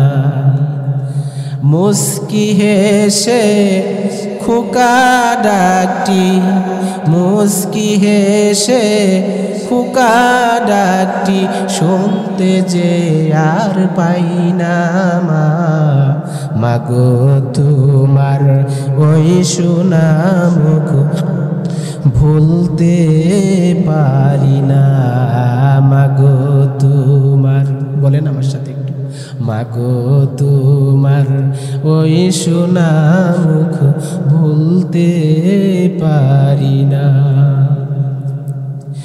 তোমার লাগি কেঁদে কেঁদে আমি পাগল পারা, তোমার জন্য পথিক আমি ঘর বাড়ি সব সারা। মা, একটু ডাক দেন বাবারা, মা মা।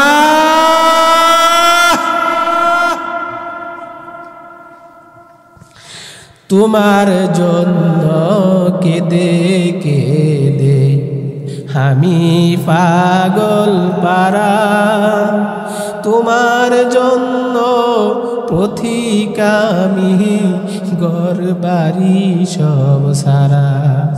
তোমায় বিনে বেঁচে থাকা, তোমায় বিনে বেঁচে থাকা দুঃসহ যাতনা মা, মাগো তোমার ওই সোনা মুখ ভুলতে পারি না, মাগো তোমার, বলুন বলুন, মাগো তোমার ওই সোনা মুখ ভুলতে পারি না। হাজার হাজার মানুষ যেদিন ভর্তি আমার বাড়ি, চোখের সামনে নীলে বিদায় করে সাদা শাড়ি। হাজার হাজার মানুষ যেদিন ভর্তি আমার বাড়ি, চোখের সামনে নীলে বিদায় করে সাদা শাড়ি। এ ঘর ছেড়ে পালকি চোরে, এ ঘর ছেড়ে পালকি চোরে, এ ঘর ছেড়ে দিলি যে রওয়ানা মা, মাগো তোমার ওই সোনা মুখ ভুলতে পারি না, মাগো তোমার ওই সোনা মুখ ভুলতে পারি না। আল্লাহ যাদের মা বাবা জীবিত রাখছেন নেক হায়াত দারাজ করুক, আমরা বলি আমিন। যাদের মা বাবা দুনিয়া থেকে বিদায় হয়ে গেছেন আল্লাহ পাক তাদের জান্নাতুল ফেরদাউসে আল্লাহ পাক জায়গা করে দিন, আমরা বলি আমিন। এখানে আমাদের মা বাবা কার কার নাই একটু হাত তুলি ভাই, কার কার নাই? মা বাবা নাই, দুইজনই না, হাত না। আল্লাহ পাক মা বাবাকে জান্নাত দান করুক, আমরা আমিন বলি। এই মা বাবার প্রতি আমাদের কর্তব্য আছে না, আছে কিনা? মা বাবা মারা যাবার পরও সন্তানের অনেক দায়িত্ব আছে, অনেক দায়িত্ব কর্তব্য। দেখুন মাকে আল্লাহর রাসূল কত সম্মান করছে, ভালোবাসছে। আমি একটা হাদিস শরীফ থেকে আপনাদের কথা শোনাচ্ছি। একবার রাসূল সাল্লাল্লাহু আলাইহি সাল্লাম মসজিদে নববীতে বসে আছেন। কোথায়? মসজিদে নববীতে।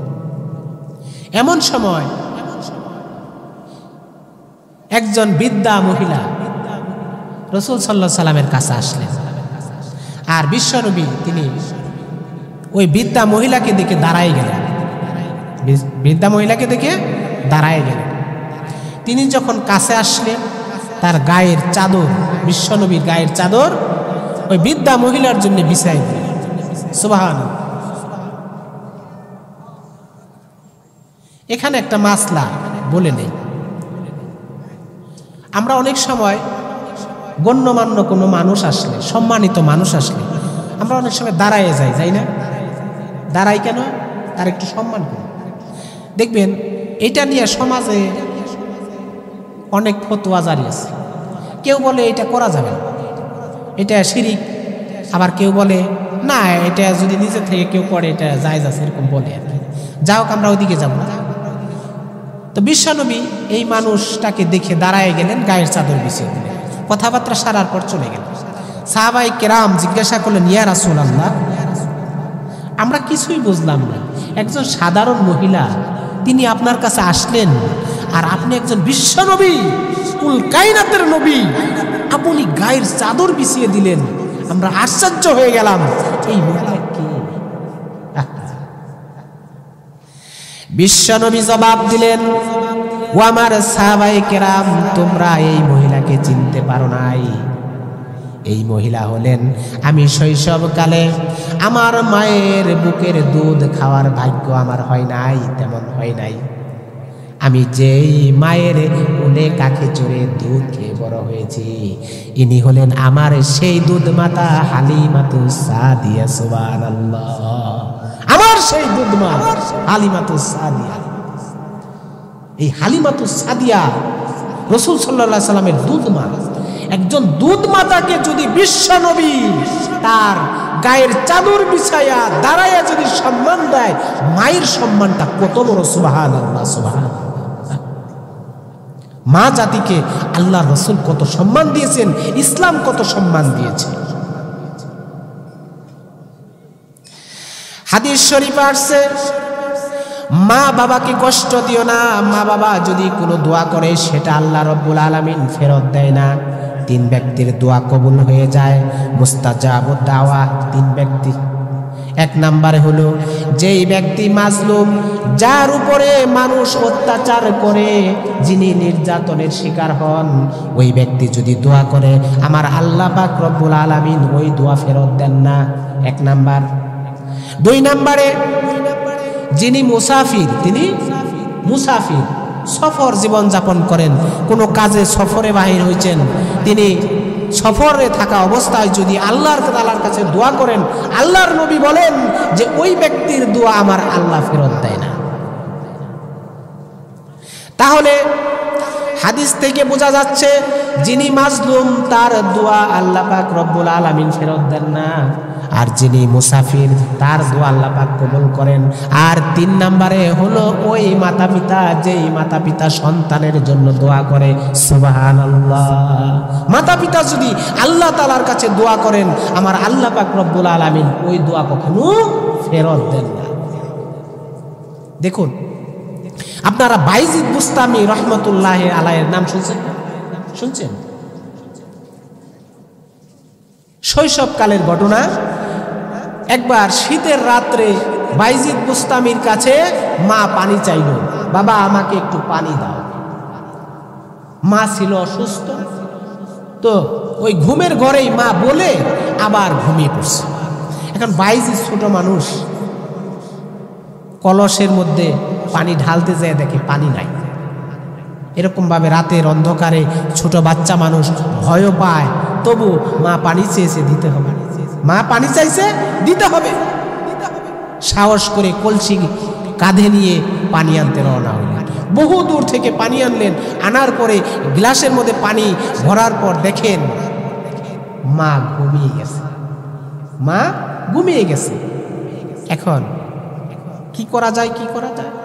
বাইজিদ চিন্তা করলেন, মা অসুস্থ মানুষ, আমি যদি মাকে এখন ডাক দেই, সবেমাত্র হয়তো ঘুমাইছে, মায়ের কষ্ট হবে, মায়ের কষ্ট হবে। তিনি মাকে ডাকলেন না, তিনি পানি হাতে করে শিহরের কাছে দাঁড়িয়ে রইলেন। শৈশবকালে কবিতা পড়ছেন না এরকম?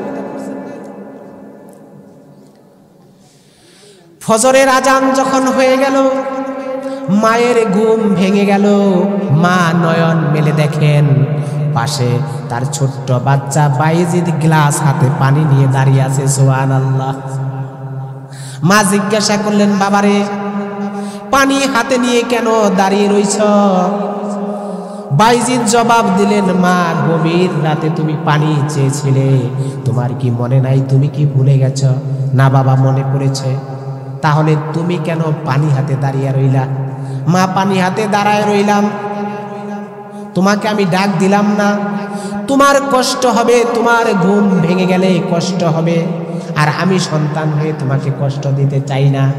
এই জন্যে আমি বায়েজিদ ফজর পর্যন্ত গ্লাস হাতে নিয়ে দাঁড়িয়ে রয়েছি। সুবহানাল্লাহ। বায়েজিদের হাত থেকে বায়েজিদের মা গ্লাস নিয়ে পানি পান করলেন। বায়েজিদকে কম্বল দিয়া শীতের মধ্যে ঘুম পাড়ায় দিলেন। ফজরের আজানের পর বায়েজিদের মা ঠান্ডা পানি দিয়ে ওযু করে নামাজ পড়ে সেজদায় যায়া আমার আল্লাহকে ডাক দিলেন, ইয়া রব, ইয়া কারিম, ইয়া রহমান, আমার বায়েজিদ আজকে আমার জন্য যা করেছে, আমি মায়ের কলিজা ঠান্ডা হয়ে গেছে, আমি মায়ের কলিজা ঠান্ডা হয়ে গেছে। আমি বায়েজিদের জন্য দোয়া করছি, ও আমার রব, তুমি আমার বায়েজিদকে সুলতানুল আরিফিন বানায় দিও, সমগ্র বিশ্বের মধ্যে তুমি তাকে ওলি বানায় দিও, সারা পৃথিবী যেন আমার বায়েজিদকে চিনতে পারে, এই দোয়া করে ফেললো। আর বায়েজিদের মায়ের দোয়া আল্লাহ পাক রব্বুল আলামিন কবুল করে নিলেন। সুবহানাল্লাহ। দেখেন আজও এই বায়েজিদ বুস্তামি, যার মাজার চিটাগাঙে আছে না? ইরাকে একটা মাজার, আবার আমাদের বাংলাদেশে চিটাগাঙে আছে না? এটা জানেন কি আপনারা? ওনার দুইটা মাজার। তো যা হোক, কোনটা সত্য কোনটা মিথ্যা এটাই আমরা যাব না, যেখানেই থাক। উনি যে একজন আল্লাহর ওলি হইলেন, এত বড় একজন বুজুর্গ হইলেন, এইটা কার দোয়ার বদৌলতে বলেন? মায়ের দোয়ার বদৌলতে। তাইলে ওই মায়ের, ওই বাপের দোয়ার প্রয়োজন আছে কি নাই? অবশ্যই আছে। আচ্ছা, বাজে কয়টা? কয়টা বাজে? 10টা 8 মিনিট। আচ্ছা, এই প্রধান বক্তার সাথে একটু যোগাযোগ করার চেষ্টা আছে না? ওই এখানে কর্তৃপক্ষ।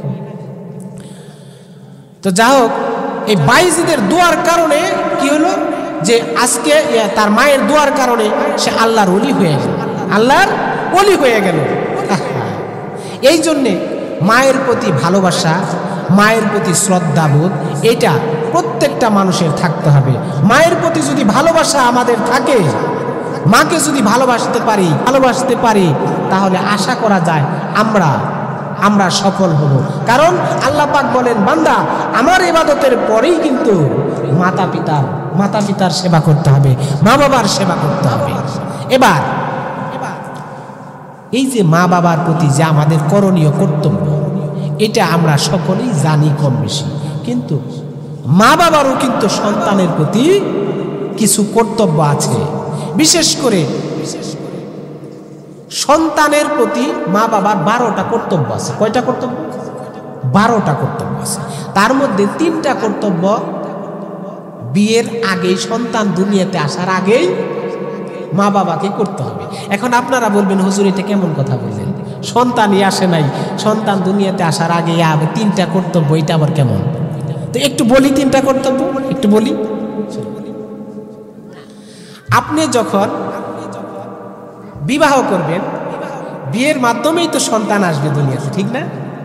বিয়ের মাধ্যমেই সন্তান আসবে। যেই সন্তান বিয়ের মাধ্যমে সামনে দুনিয়াতে আসবে, ওই সন্তান আপনার কাছে যেই চাওয়াটা চায়, যেই অধিকার রাখে, সেটা হলো আপনি একজন আদর্শবান স্ত্রীকে আপনার জীবন সঙ্গী করবেন। সুবহানাল্লাহ। আদর্শবান স্ত্রী। কারণ কি? আদর্শবান নারী পারে আদর্শবান সন্তান তৈরি করতে, আদর্শ মানুষ তৈরি করতে। সুবহানাল্লাহ।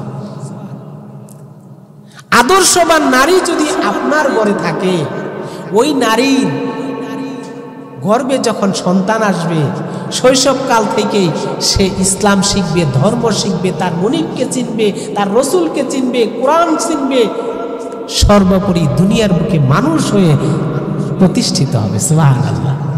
এই জন্য ওই সন্তান দুনিয়াতে আসার আগেই আপনার কাছে যে চাওয়াটা তার, যে আপনি একটা আদর্শবান মা তাকে উপহার দেবেন। হাদিসে আসছে, মানুষ সাধারণত 4টা জিনিস দেখে নারীদেরকে বিবাহ করে। 1 নাম্বার, মানুষ খুঁজে নারীর সৌন্দর্য। 2 নাম্বার, নারীর ধন সম্পদ। 3 নাম্বার, বংশ। 4 নাম্বার, তার পরহেজগারিতা, তাকওয়া, খোদাভীতি।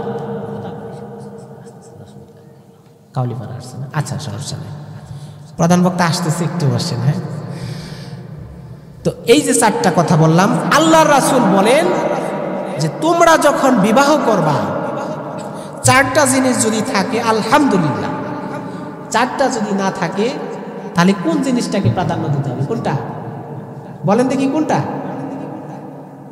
কার কত ধন আছে, নাকি সম্পদ আছে, সৌন্দর্য? আমরা আজকে এই জায়গাটার মধ্যে ভুল করি। এই জায়গার মধ্যে ভুল করার কারণে আজকে কত শ্বশুর শাশুড়ি এই বাংলার জমিনে বৃদ্ধ বয়সে কোথায়? হ্যাঁ, বৃদ্ধাশ্রমে। কারণ কি? প্রথম কথা হইল সন্তানকে আপনি আদর্শ শিক্ষা দেন নাই, আদর্শ মা দেন নাই, এবং যখন আপনি এই কাজগুলো, এই দায়িত্বগুলো পালন করেন নাই, যার কারণে আপনাকে বৃদ্ধ বয়সে বৃদ্ধাশ্রমে যেতে হয়েছে। আপনি যদি রাসূলের এই কথাগুলো মানতেন তাহলে 100-র মধ্যে 99টাই হতো আপনার সেবা যত্ন করত, আপনাকে বুঝতো, সংসার বুঝতো, সমাজের মানুষদেরকে বুঝতো, আদব কায়দা বুঝতো, আল্লাহকেও চিনত, পরকালও চিনত। এই 4টা জিনিসের মধ্যে আল্লাহ রাসূল বলেন সম্পদ নাই তাতে কি হয়েছে, দরকার নাই, সৌন্দর্য নাই দরকার নাই, বংশ নাই দরকার নাই, যদি আল্লাহর ভয় তার ভিতরে থাকে। সুবহানাল্লাহ।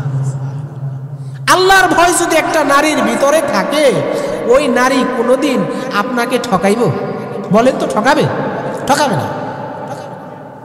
আপনি এই নারীকে রেখে, একা রেখে যদি আপনি ওই ঢাকায় যায় রিক্সাও চালান, 1 মাসের মধ্যে নাও আসেন, তারপরে ওই স্ত্রী চিন্তা করব আমার স্বামী দূরে আছে, তাতে কি?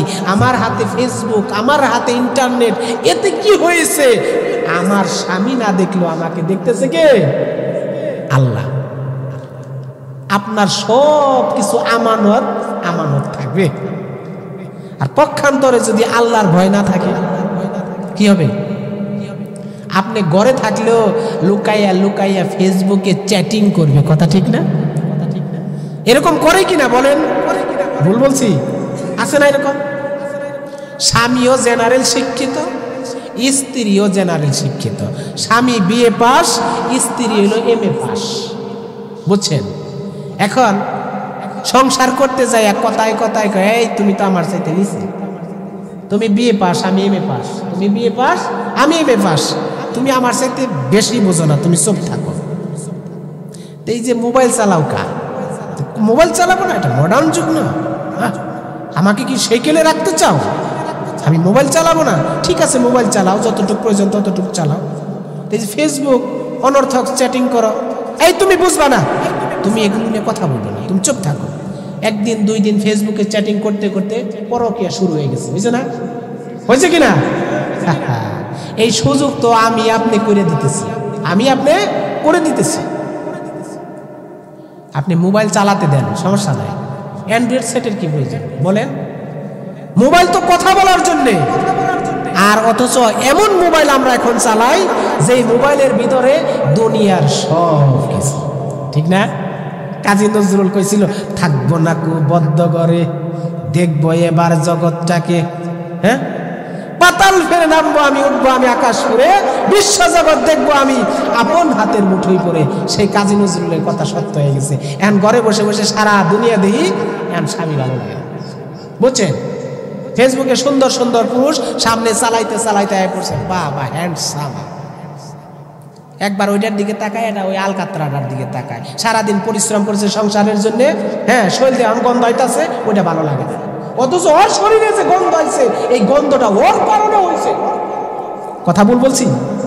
একটা পরিবারকে জীবিত রাখতে চাই, সুখী করতে চাই, একটা পুরুষ যতটা পরিশ্রম করে, কষ্ট করে, ওর শরীরে গন্ধ হইব না, গন্ধ হইব তোমার ওই পরকীয়া, ওই তার কাছে। ও তো আইছে তোমার কাছে তোমারে পাওয়ার জন্য 2 দিনের জন্য। ভুল বলছি? আর তোমার আকর্ষণ করার জন্য এই কি বলে সেন্টিমেন্ট যা আছে সেগুলো তো লাগাই। আর তোমার স্বামী হাল চাষ করে আসছে, রিক্সা চালাই আসছে তোমার সন্তানকে মানুষ করার জন্য, তোমাকে খাওয়ানোর জন্য, তোমাকে সুখী করার জন্য। তোমার সেটা তো বুঝতে হবে। এই বুঝ যেই নারীর ভিতরে নাই ওই নারীর দ্বারা সংসার সুখী হবে না। এই জন্য মা বোনদেরকে বলতে চাই, বর্তমান যুগটা এতটা নাজেহাল পর্যায়ে আছে, আপনারা এই জিনিসগুলাই থেকে একটু সচেতন থাকবেন। আর যারা স্ত্রীদেরকে মোবাইল দিচ্ছেন তারাও একটু সাবধান হবেন, একটু সাবধান হবেন। সাবধানের মায়ের নাই, বুঝছেন? কথা বলার যদি প্রয়োজন হয় আপনি একটা সাধারণ সেট কিনে দেন 1000 টাকা দিয়ে, সমস্যা আছে? অথচ এই মোবাইল চালায়া কত মানুষ চোখের ক্ষতি করতেছে, ব্রেনের ক্ষতি করতেছে, কত পোলাপান অ্যাবনর্মাল হয়ে গেছে গেছে না? এই যে করোনার মধ্যে এই নাকি ক্লাস হয়েছে ইন্টারনেটে, ক্লাসের নামে কি হয়েছে যারা মাস্টার তারা কইতে পারবেন, ঠিক না? আছেন না মাস্টার এখানে কেউ? আমার দেখা এই মোবাইল চালাইতে চালাইতে পোলাপান অ্যাবনর্মাল হয়ে গেছে।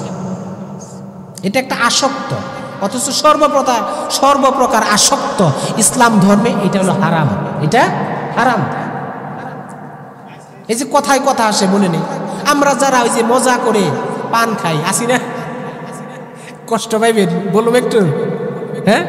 মজা করে পান খাই, পান খান সমস্যা নাই বাবা, একটু জর্দা খাইতে চিন্তা ভাবনা করে খাই, এতটুক জর্দা যারা খান একটু চিন্তা ভাবনা করে খাইেন। ফতোয়া দিব না, ফতোয়া দিলে আবার রাগ হইবেন। বিশ্ব স্বাস্থ্য সংস্থার জরিপে রিপোর্ট অনুযায়ী দেখা যায় প্রতি বছর 40 লক্ষ লোক, কত লক্ষ লোক? 40 লক্ষ লোক এই ড্রাগ এডিকশনে মারা যায়। কথাটা বুঝতে পারছেন? 40 লক্ষ লোক। এটা কি কম না বেশি? 40 লক্ষ লোক কম না বেশি? একটু জোরে বলেন, কম না বেশি? আচ্ছা, 40 লক্ষ লোক যেখানে মারা যায়, তারপরেও আপনি কি বলবেন জর্দা খাওয়া, বিড়ি খাওয়া, সিগারেট খাওয়া, আরো যত খাওয়া আছে এগুলো জায়েজ, এটা কি বলবেন আপনি? আপনি চিন্তা করেন, আমি কইলাম না এটা কি খাওয়া। কথা হচ্ছে, যারা জর্দা দিয়ে পান খান মা বোনেরা সবাইকে বলতেছি একটু এই যে রমজান মাস আসতেছে চেষ্টা করেন, এটা ছাড়া কোনো ব্যাপার না। মরার সময় যদি আমার জবান দিয়ে কালেমা না আসে, আমার জীবনের কতটুকু মূল্যায়ন হবে বলেন? ইমানটা তো ভিতরে থাকে, কিন্তু আমার এই জবান দিয়ে যদি মৃত্যুর সময় কালেমা আসে, যার সর্বশেষ কথা হবে লা ইলাহা ইল্লাল্লাহু মুহাম্মাদুর রাসূলুল্লাহ সাল্লাল্লাহু আলাইহি ওয়াসাল্লাম, যার এই শব্দটা সর্বশেষ ভাষা হবে, হাদিসে আসছে এই লোকের কাছে আল্লাহ পাক 1000 বছরও যদি এই লোক দুনিয়াতে বেঁচে থাকে তারপরও পরকালে একটা হিসাব নিকাশ চাওয়া হবে না। সুবহানাল্লাহ। তাহলে কালেমা এই জবান দিয়ে আসার জন্য বেশি বেশি হারাম খাইতে হইব নাকি? মিথ্যা কথা বলতে হইব? কথাটা বুঝেন? এই যে আবার যারা সিগারেট খায়, এটা বুঝার জন্য আলোচনা করতেছি, আপনাদের কষ্ট দেওয়ার জন্য না, অনুরোধ কেউ কষ্ট নেবেন না। যারা সিগারেট টানে, এটা একটা জীবন্ত আগুন, জীবন্ত আগুন না? এইটা যখন মুখ দিয়ে টানেন, মুখে আগুন দেয়, মৃত্যুর পরে কাদের বলেন দেখি, কাদের মুখে আগুন দেয়? হ্যাঁ, হিন্দুদের, ঠিক না? তাহলে হিন্দু ধর্মের লোকদেরকে মৃত্যুর পরে মুখে আগুন দেয়, আর আপনি জীবিত থাকা অবস্থায় প্রতিদিন আগুন,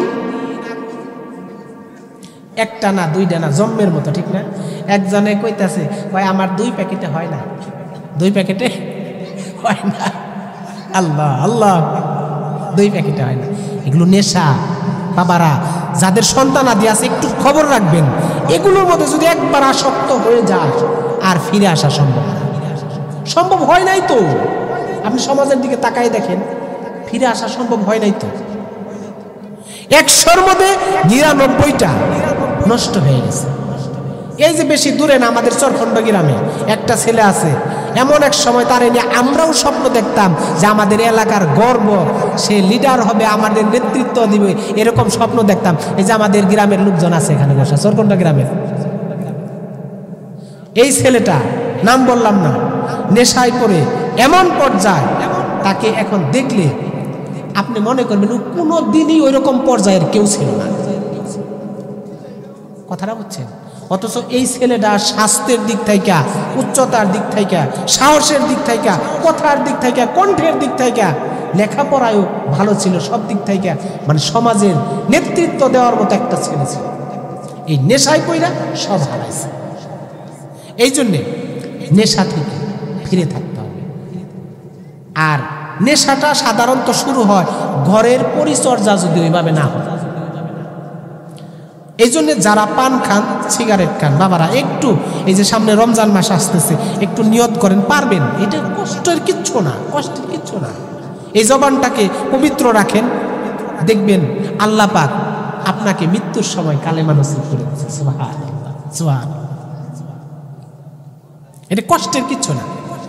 যা হোক, বলতেছিলাম যে আদর্শ মা, আদর্শ মা, এইটা আপনার সন্তান দুনিয়াতে আসার আগে আপনার কাছে চায় যে আমি যে দুনিয়াতে আসবো, বাবা আমি যে তোমার পৃষ্ঠে ঘুমিয়ে আছি, আমাকে তুমি যার মাধ্যমে দুনিয়াতে আনবা, আমার যেন ওইরকম একটা আদর্শবান মা হয়।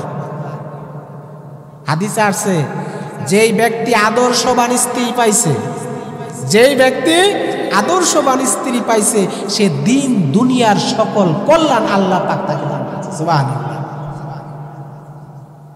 যাদের ঘরে এরকম নারী আছে, আপনারা বুঝতে পারতেছেন কথাটা কতটা বাস্তব। আর যাদের ঘরে এরকম স্ত্রী, মনে করেন আপনি হইলেন স্ত্রী আর সে হইল স্বামী, আছে না এরকম? আমার মনে হয় এখন এই ফর্মুলাটা বেশি, কি বলেন? স্বামীর কথা চলে না, এখন স্ত্রীর কথা ঘরে চলে। স্ত্রী হইল স্বামী আর স্বামী হইল স্ত্রী। এই যেই ঘরের ভিতরে, ভালো করে বুঝেন, কষ্ট নেবেন না, বোঝানোর জন্য কথা বলছি, যেই ঘরের ভিতরে স্বামী হলো স্ত্রী, ওই স্বামীর আর পুরুষ হয়ে বেঁচে থাকার অধিকার দুনিয়াতে নেই। কারণ পুরুষ নারীর নেতৃত্ব দিবে, পুরুষ নারীর নেতৃত্ব দিবে, এটা ইসলাম বলে। আমির কোনো নারী হতে পারবে না, পুরুষ হবে। পুরুষ যে ডিসিশন দিবে, স্ত্রীর সাথে পরামর্শ করে দিবে, কিন্তু স্ত্রী সবকিছুর রেজাল্ট স্ত্রী দিবে, তার কথা চলবে। ওই সংসারে কোনোদিন উন্নতি হবে না, কোনোদিন উন্নতি হবে না। তারপরে দুই একটা এক্সেপশনাল, কারণ সব পুরুষের জ্ঞান সমান না, কথাটা বুঝতে পারছেন? এই জন্যই তো আল্লাহ পাক কোরআনে কারিমের মধ্যে সর্বপ্রথম আয়াতে বলছে যে আগে জ্ঞান শিক্ষা কর, আগে জ্ঞান শিক্ষা কর, জ্ঞান শিক্ষা করে পুরুষ হ, তারপরে নারীর নেতৃত্ব দে। আর আমরা যারা জ্ঞান শিক্ষা করতে পারি নাই, পরিবারের মধ্যে আমরা পুরুষের ভূমিকা পালন করতে পারি না, তাদের জন্য ব্যর্থতা। আজ থেকে নিজে জ্ঞান শিখেন, আলেম ওলামার কাছে যে জ্ঞান শিক্ষা করেন, এবং ইসলাম যেভাবে বলেছে সেইভাবে আপনার পরিবারকে চালান। তো বলতেছিলাম যে আদর্শ একটা মা, আদর্শ একটা মা যদি আপনার সন্তানকে আপনি দিতে পারেন, ও শৈশবকাল থেকেই দেখবেন আদর্শ শিক্ষা মায়ের কাছ থেকে অর্জন করবে। সুবহানাল্লাহ। সেটা কিরকম? ওই যে শুরুতেই বলছিলাম, ভাষা যে শিক্ষা করে একটা শিশু সর্বপ্রথম মায়ের কাছ থেকে। সর্বপ্রথম দেখবেন যে মায়ের ভাষা একটু গ্রাম্য, মানে বই পুস্তকের যে ভাষা এরকম না, গেউ ভাষা বলে, তার সন্তানও কিন্তু বড় হইলে ওইরকম গেউ ভাষায় কথা বলে, ঠিক না? আর মায়ের ভাষা যদি সুন্দর হয়, পরিপাটি হয়, তাহলে ওই সন্তান যে শৈশবকাল থেকে মায়ের সাহসের যে বড় হচ্ছে, ওই সন্তানের ভাষাগুলো কত সুন্দর হয়। এই জায়গাটার মধ্যে আমরা ভুল করি। আমরা যখন সন্তানদেরকে বিবাহ করাই, আমরা যে জিনিসটা দেখি সেটা কি, সর্বপ্রথম আমরা পিতারা খেয়াল করি যে কার বেশি ধন সম্পদ আছে। বর্তমানে তো এটাই চলতেছে, তাই না? ধন সম্পদ। অথচ হাদিসে আসছে যে যার ভিতরে তাকওয়া আছে, আল্লাহর ভয় আছে, ওই নারীকে তোমরা গ্রহণ করো। তারপরে ধন সম্পদ, তারপরে সৌন্দর্য, বংশ, এগুলো দেখেন, এগুলো সব মিলিয়ে যদি পান আলহামদুলিল্লাহ। কিন্তু আপনি কোনোটাই পাইলেন না, আপনাকে যেই জিনিসটা থাকতে হবে সেটা হলো আল্লাহর ভয়, তাকওয়া। এই জিনিস যদি আপনি পাইলেন, আর বাকিগুলো এমনি হয়ে যাবে। সুবহানাল্লাহ। কিন্তু আমরা যে ধন সম্পদ দেখে আজকে আমাদের সন্তানদেরকে বিবাহ করায়, যার পরিণতি কি হচ্ছে, অধিকাংশ ক্ষেত্রে যায়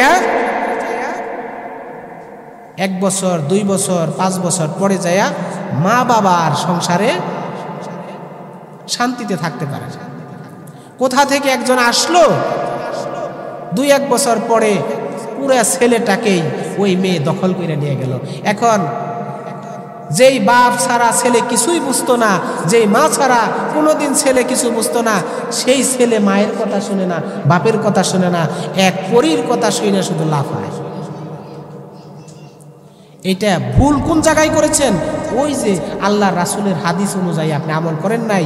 আপনি তাকওয়াবান একটা নারী আপনার ছেলের জীবনে নাই না, আপনি ধন সম্পদ দেখে আনছেন, শিক্ষিত বেশি জেনারেল এইটা মনে করে আনছেন, যার খেসারত আপনাকে শেষ জীবনে যা দিতে হচ্ছে।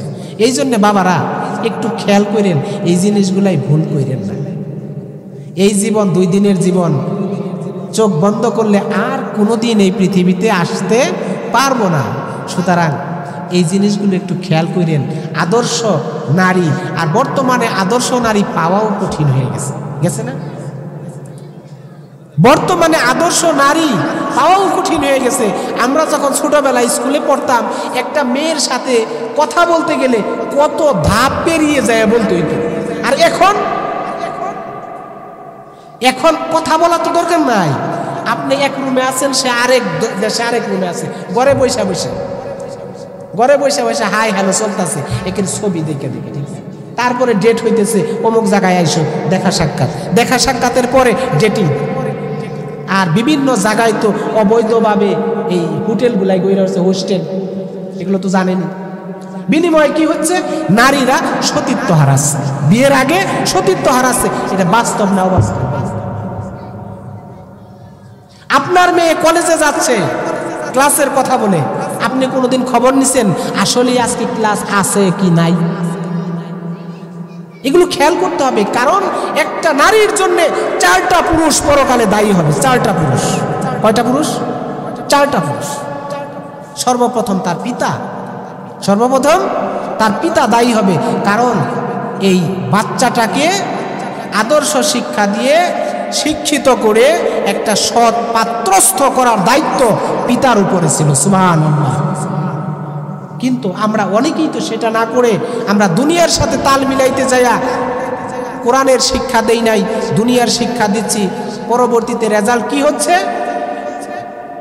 আমি হজ করছি, আমি নামাজ পড়ি, কিন্তু আমার সন্তান নামাজও পড়ে না, পর্দা কি জিনিস এইটাও বুঝে না। আপনি দেখবেন সমাজে অনেক লোক আছে যারা 5 ওয়াক্ত নামাজ পড়ে, শেষ জীবনে এসে আসলে আল্লাহকে সে আল্লাহ বলে মেনে নিছে, মন থেকে সে নামাজি হয়ে গেছে, ধার্মিক হয়ে গেছে, কিন্তু শত চেষ্টা করেও পরিবারকে এখন ঠিক করতে পারে না। আছে না এরকম? কারণ যখন পরিবারকে ঠিক করার প্রয়োজন ছিল তখন সে এগুলো খেয়াল দেয় নাই, আর যখন সময় চলে গেছে তখন তার বুঝে আসছে। এই জন্য এই সমস্যাগুলাই হচ্ছে। এই জন্য সময় থাকতে আমাদেরকে আমাদের পরিবার গুছাইতে হবে। বলতেছিলাম যে সন্তান দুনিয়াতে আসার পূর্বেই আপনার সন্তান, যে দুনিয়াতে যে সন্তানটা আসবে সে আপনার কাছে একজন আদর্শবান মা চায়। আর আদর্শবান মা তৈরি করতে হলে আপনাকে আদর্শ পরিবেশ তৈরি করতে হবে, আদর্শ শিক্ষা দিতে হবে। বর্তমানে আপনারা জানেন আশেপাশে বহু মহিলা মাদ্রাসা তৈরি হয়েছে না? আপনি সর্বপ্রথম এই আপনার কন্যা সন্তানকে কোরআনের জ্ঞান দেন। বেশি পড়ানোর দরকার নাই, কোরআনটা সহি শুদ্ধ করে শিখেন, পর্দা কিভাবে করতে হয়, আল্লাহ রাসূল, তাওহীদ, কালেমা, এগুলো শিখানোর পরে আপনি দিয়ে দেন স্কুলে, কলেজে, ভার্সিটিতে, সমস্যা নাই। যখন শৈশবকালে এই জিনিসগুলো শিখলো, দেখবেন ওই নারী যেখানেই পড়ুক, যা কিছু করুক, তার ভিতরে ওই একটা জিনিসই গাইবে যে আমি একজন মুসলমান, আমার সব কিছু আল্লাহ পাক দেখতেছেন। সুবহানাল্লাহ। আলহামদুলিল্লাহ, আমাদের প্রধান বক্তা এসে গেছে, তো আমি কথা বলতে বলতে কণ্ঠ ভেঙে গেছে। তো আলহামদুলিল্লাহ এখন আপনারা আমাদের প্রধান বক্তার জবান থেকে কথা শুনবেন। তো ওর একটা পরিচয় দিয়ে রাখি, যদিও আপনারা জানেন কিনা জানি না। ও আমাদের গ্রামের সন্তান, মধুডাঙ্গা গ্রামের সন্তান। আলহামদুলিল্লাহ বলে। তো ও ইদানিং এতটা নামকরা হয়ে গেছে যে বাংলাদেশের সব ডিস্ট্রিক্টেই প্রতিদিন মাহফিল, আজকেও একটা মাহফিল করে আসলো।